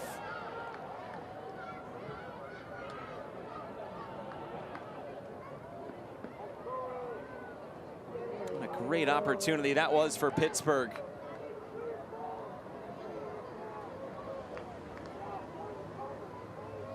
Some of the decision making here for the Riverhounds. Look at the bottom of the screen. That first touch. You got 3v2, trailing run by Canardo Forms. Albert Dequin, all the speed that he has. Especially as you lure him in, you can still put a little bit of air under this. Loft it to the back post. You can put it on the ground, let him run onto it on the near post. And yet, neither happens. Here is the substitution for Indy 11. Ayoze coming on. Will be replacing Nicky Law. Reached 100 regular season appearances earlier this year, did Ayoze. Spaniard, 36 years of age. Comes on, does have 1 goal to his name so far this year.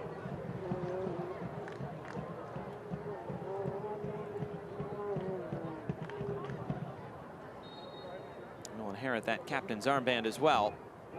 Hackshaw was wearing it previously. Asante. There's the touch. touch. That's a nifty little pass. That's what we're talking about, right? Absolutely. Look how quick. Head up, little flick back over.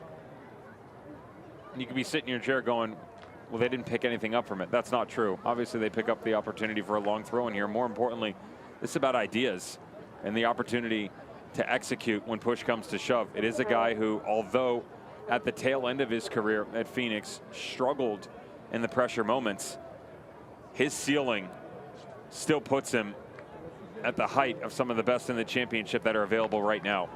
I'm not betting against him, never. Queen again, lifting this in. Header brings it centrally.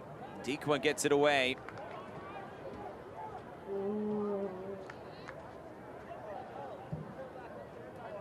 It's turned over.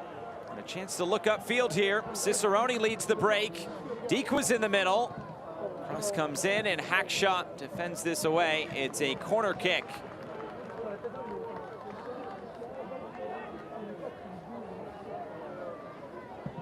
Hounds fans, if you want to cheer on your team, be part of the action, even during away games, head to Mike's Beer Bar, the official watch party location of the Pittsburgh Riverhounds, Saturday, July 16th, as they hit the road to take on New Mexico United.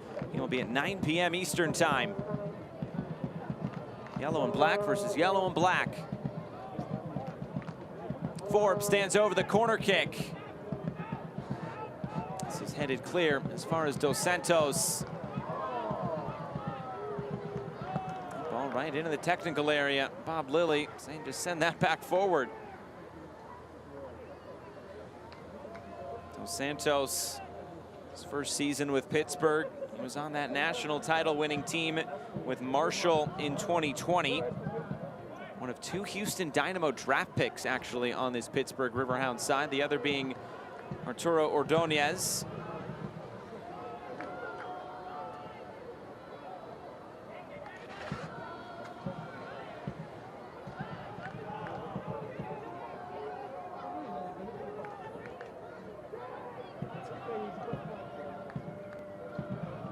Here's Dixon.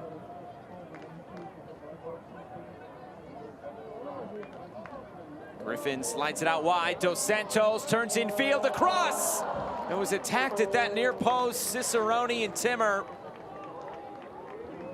There's Dos Santos able to turn that corner and look in field. It's good lateral movement, though. Canardo Forbes had moved really high, so they only had one option available here, and it was a quick square ball. Really like the forward-thinking philosophy and the vision that comes along with Danny Griffin here. Got his head up the entire time, sees the overlapping run. Forbes on the corner, this punched away. Dixon was waiting for that to fall. Dixon again. Couldn't turn the corner.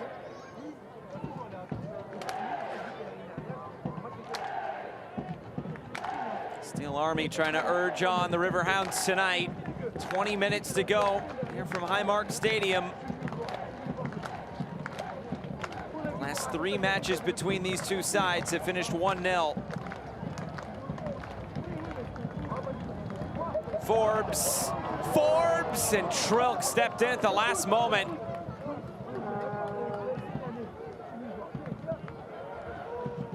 There's no doubt Canardo Forbes has brought something to this team since he's come off the bench.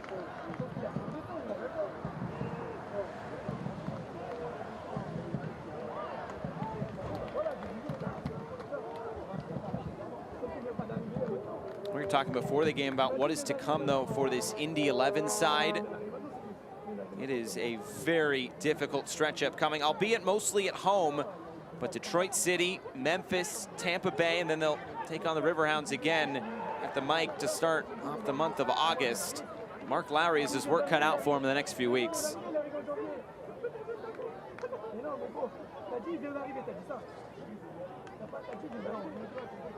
Maybe puts more of an importance on these last 18+ minutes. There's also a game against New York Red Bulls 2 coming up on July 15th, just around the corner.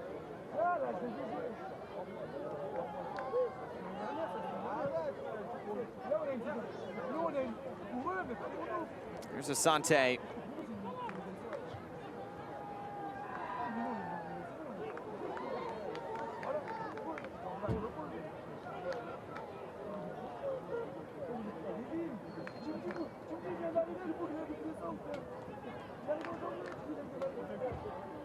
Flip forward, Fjellberg.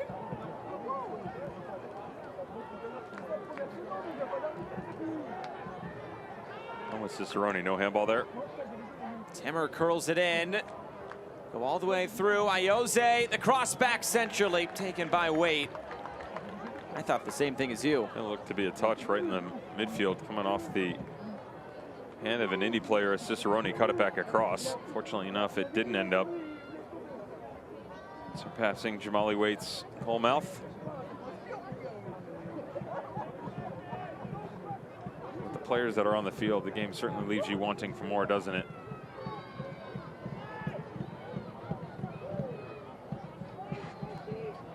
Pittsburgh's no doubt had more of the attacking opportunities. There have been a few moments in transition. And this wet turf surface has given plenty of players some problems tonight.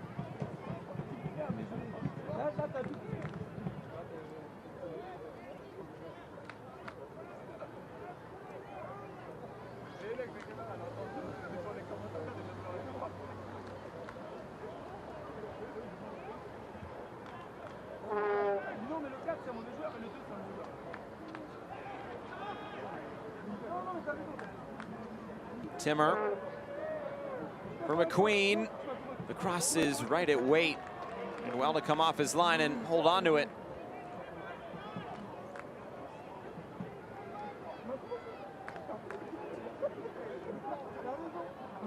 Don't miss a minute of the action in 2022, whether your club is on the road or at home. Catch nearly every second of the USL Championship action on ESPN Plus, home of the USL, MLS, La Liga, Bundesliga, UFC, and more. Sign up today at plus.espn.com.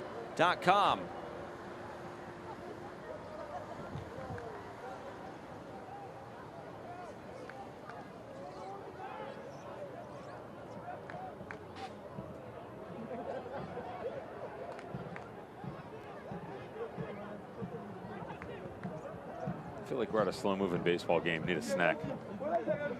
Cracker Jacks. I'm a big Cracker Jack fan. There you go. Go for the prize inside, or is that for the 2-year-old? No, I'm with you on that. You know, maybe temporary tattoo, Dakota ring. I don't know. I don't know if we're gonna have enough time. Usually it's just stickers nowadays. That's not interesting. I know. Down the river to the right. Be right there. On our way to Mike's. On our way to Mike's. I'm just taking ideas for our trip to Pittsburgh and throwing up in the cloud for later.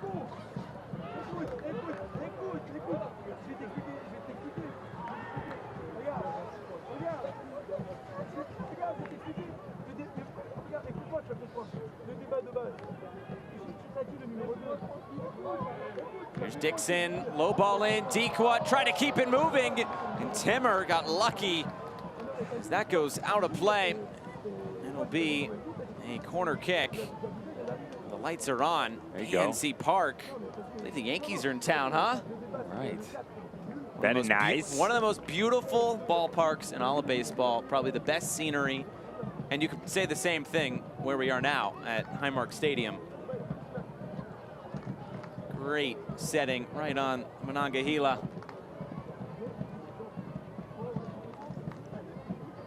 Here's the corner kick. Looking for Ordonez. The head went up and it was out of play. Good service in again from Forbes. This is just a touch of pressure underneath him. Man coming over from Jay Vidovic's squad in the Pitt Panthers after a pretty successful collegiate career. I like the little nudge up underneath him, though. This is what you can get away with in set piece situations. Both of them shoving back and forth. Aguilera doesn't upend him, just gets enough of a presence underneath that right shoulder to affect the overall platform of the ball up over the bar.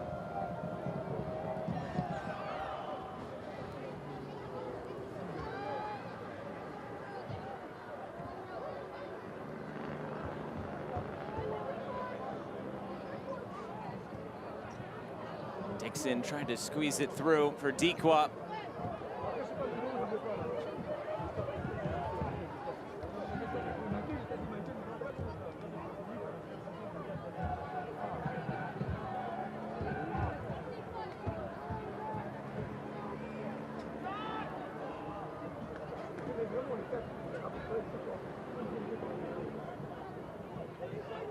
Here's Ingram. Down the line on this wet surface. Skips right out of play.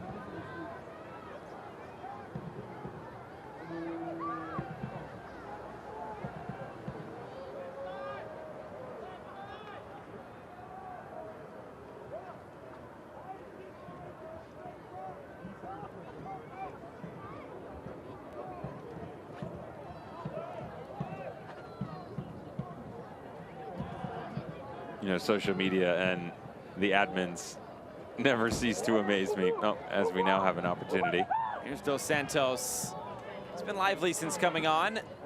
Griffin switches the play, looking for Alex Dixon. Pittsburgh can keep this in here. Lofted forward. Dequa! It's in! Flag stays down! Pittsburgh breaks the deadlock! The substitute right onto the score sheet. It's 1-0 Riverhounds.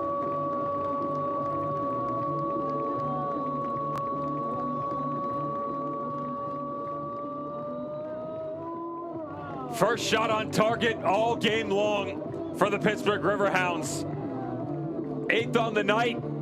A secondary ball whipped back in. The 50-50s certainly haven't gone their way. Lovely step up here off the back line by Shane Wheat.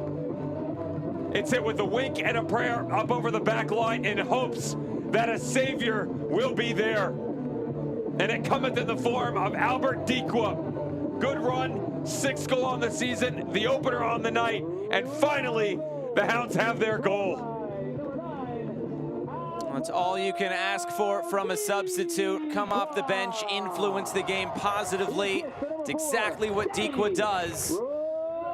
And now Forbes, another substitute, looking for another. Trying to pick out Dixon. Falls for him again. He missed it. And now Hackshaw can look to get this clear.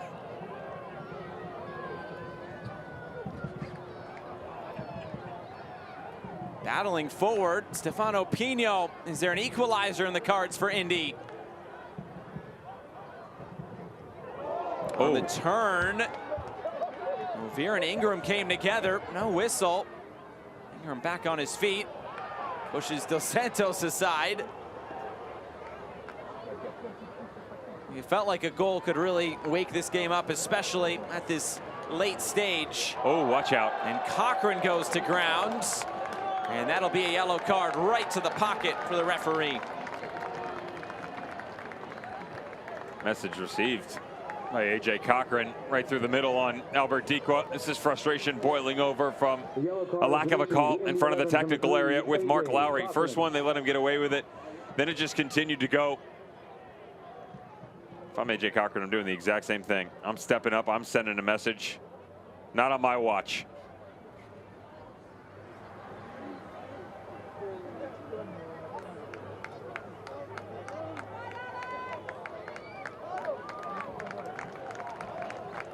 Right as that goal went in, you could see some movement in the Pittsburgh technical area. It's because it was Jesse Williams preparing to come on. He replaces Alex Dixon. His best scoring opportunity may have just been a moment ago. He was lively up and down the flanks tonight for the Riverhounds. And he did make it 70 minutes tonight. He made it about 80 minutes, so he is past 15,000 minutes for his USL Championship career. Another milestone here tonight.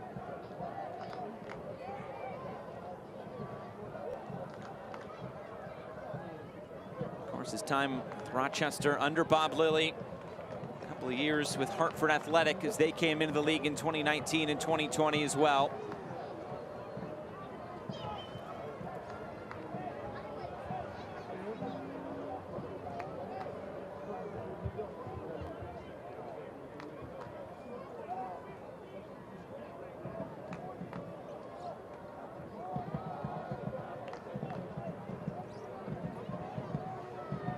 Bernardo Forbes curls it in. Hackshaw heads it clear. Lofted straight out of play.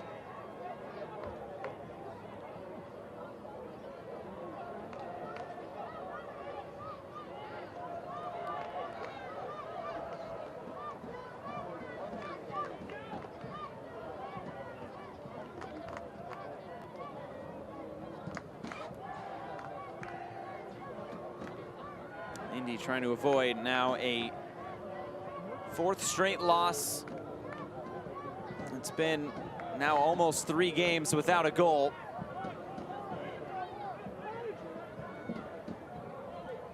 Of course, it doesn't help without Manuel Arteaga tonight. I can't really recall a too dangerous moment for Jamali Waite. Of course, there was a goal chalked off, though, due to offside in that first half.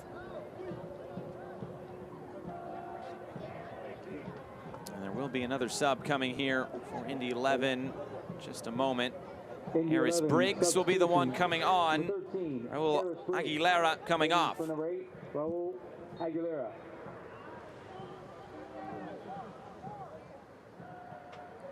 Harris Briggs trying to influence these last few minutes.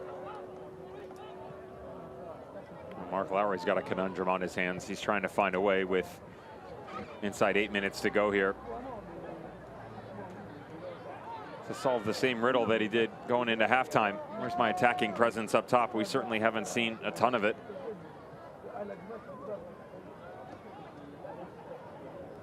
Well, the good news is it's only 1-0. It's kind of the same story that we mentioned coming in, where defensively their expected goals against, although 10.69 is high over 6 games, when you get down to the average, they had given up 16 overall. 4 of those games, 1-goal games, 5 if you account for the one that they actually got a victory in. You're just looking for some sort of offensive explosion. 3-4 goals, bit of revenge. Pittsburgh Riverhounds. It's been all hyperbole here for Indy 11, unfortunately. Number 4, Danny Rovira. Defensive-minded substitution for the final sub of the night for Bob Lilly. Jelani Peters is on. Danny Rovira is off.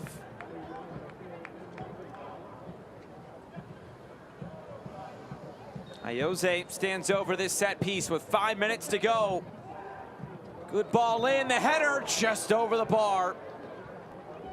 It's more of a hopeful header there from Stefano Pino. Wasn't too far away. There's just too many players in the box as well. Wondrous left foot by Ayoze. Look at all the Yinzers. Right on the penalty mark. Locked down.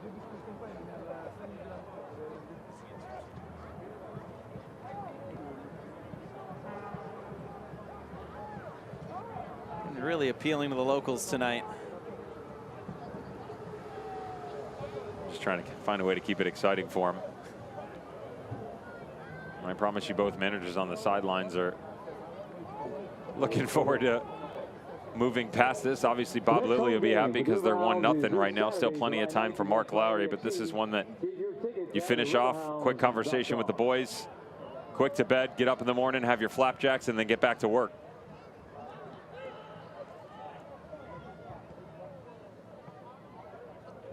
Up next for Indy 11, returning home to the mic this weekend, taking on Detroit City.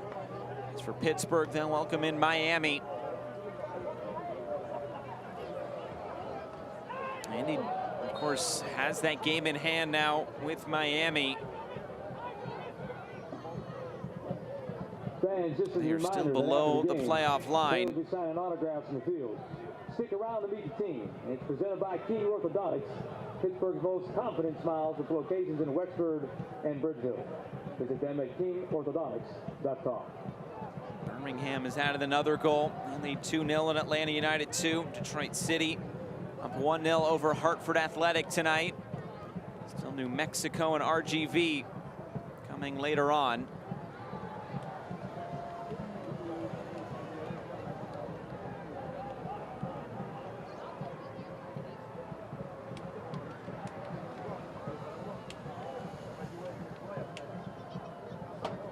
It's touched out wide. Fjellberg can't get there. Precious seconds ticking away. Jamali Waite taking his time to put this back into play. Matthew Conker, the referee, making sure he gets on with things here. Birmingham Legion about another one in. Bruno Lapa sighting. Wow. That's a big one. That is big. They get him going. They've been waiting for that. He You know, the freshman phenom sophomore slump. What do they call it? Your junior year? Junior jolt. Yeah. I just made that up. That's one way to think about it. Have you ever had Jolt Cola? No. Have you ever experienced anything in life, Josh? Nope. Mike's Beer Barn. Not yet. It's in the future. Good ball. Ahead for Dequa. It was blocked down by Cochran. Dequa looking for a second to really put this one away.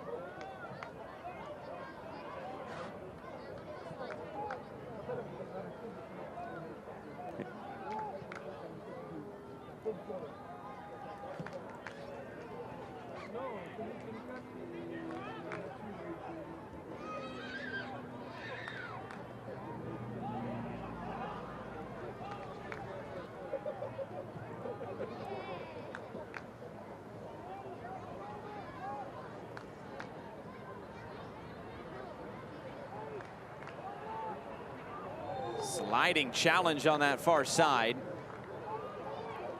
It's Williams who went to ground to throw in going Pittsburgh's way. They're in no hurry here.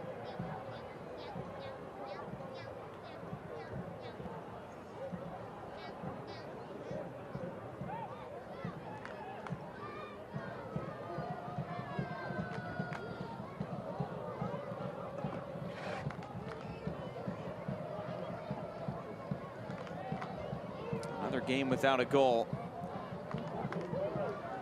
for Indy 11 if they're not able to find one here today.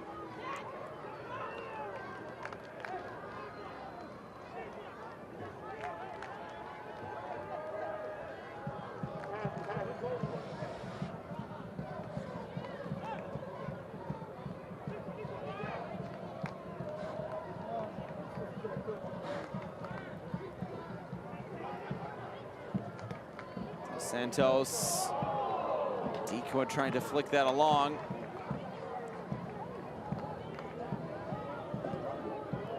It's 4 minutes of stoppage time at the end of the 90. Is that enough time for Indy 11 to break a now 270-minute goal-scoring drought?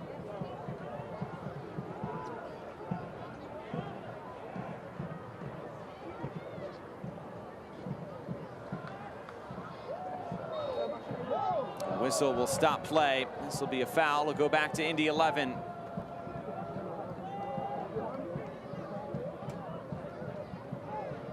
about Hartford Athletic? They have equalized now against Detroit City. Andre Lewis. Ray Reed strikes again. Here's Solomon Asante. Too far for McQueen. Ray Reed might be bringing something to that Hartford side. Look at the frustration by Solomon Asante. Yeah. It's just everything has been extinguished for them. This is where you're down into the reserves, right? Financial crisis has hit, global debt has set upon itself, and you're just looking for anybody to step into the attacking side of things. And yet nobody's willing to step up. Are you ever going to come out of the dark ages?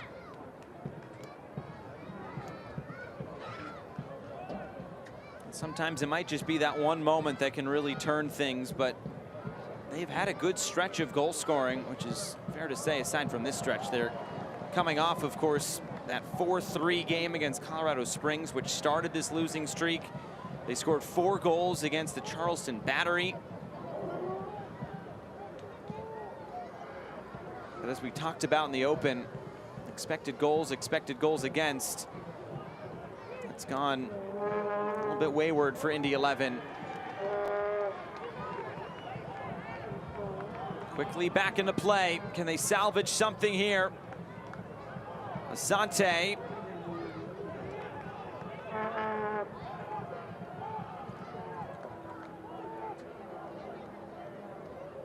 Here's Hackshaw all the way back to Trilk. Indy on the ball here in the late stages.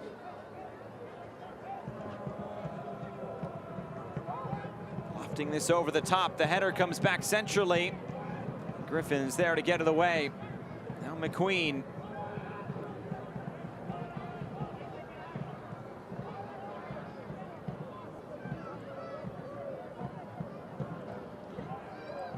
Cochran over the top, again headed away. Throw in for Indy, just over a minute to go.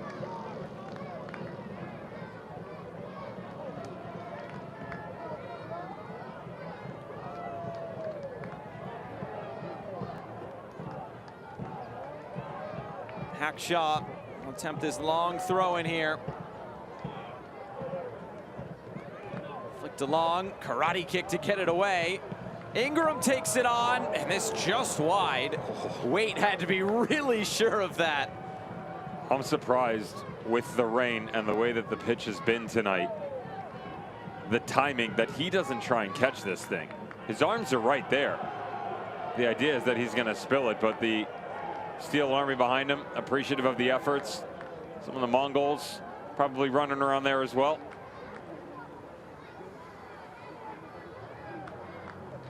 Can promise you back home that Brickyard Battalion are waiting for something to happen. There was a yellow card given there to Jamali Waite. Last chance here for Indy.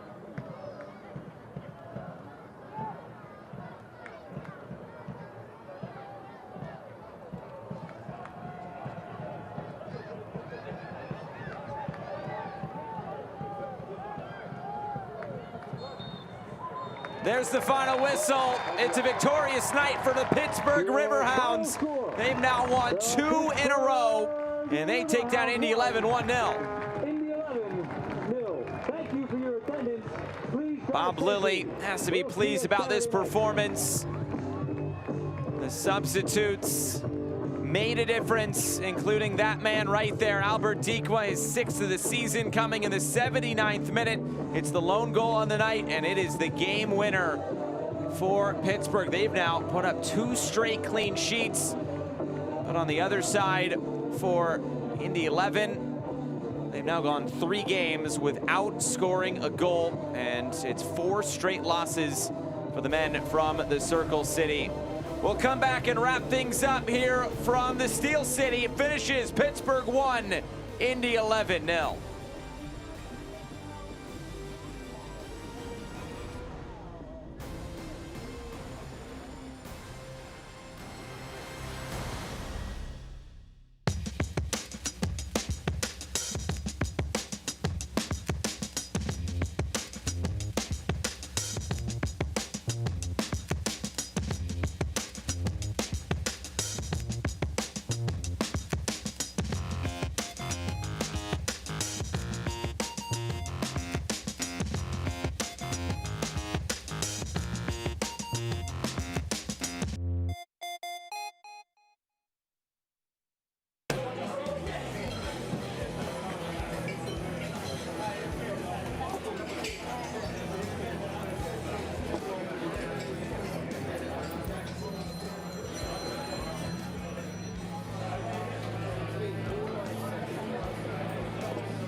Feels good to be off the sidelines, doesn't it?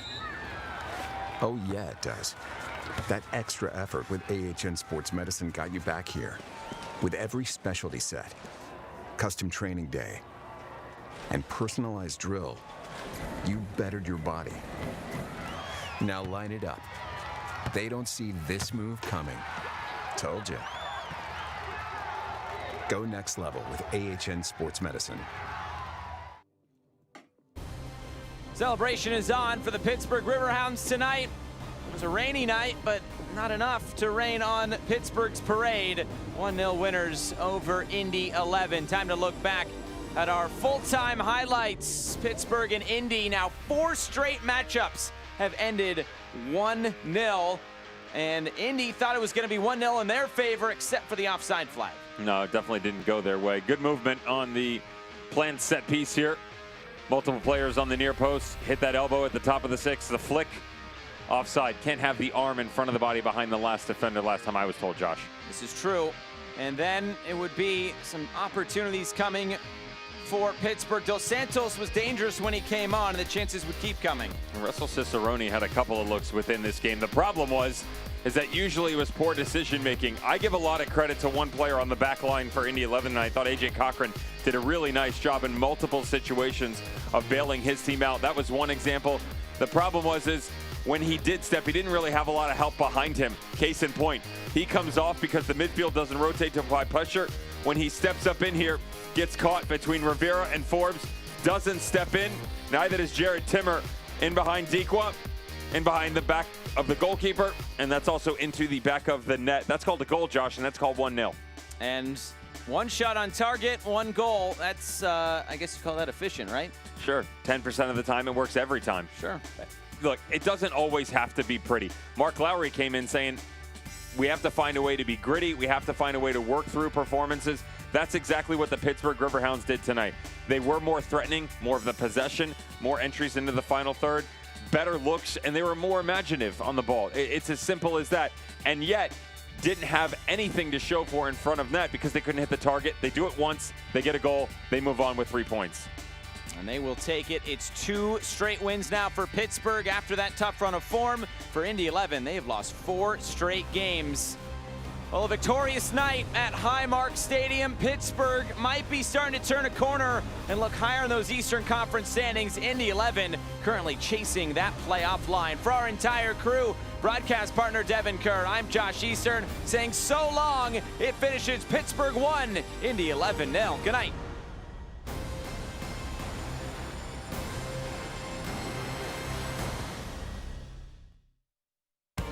This copyrighted telecast of the United Soccer League Championship cannot be retransmitted, rebroadcast, or reproduced without the expressed written consent of the United Soccer League Championship.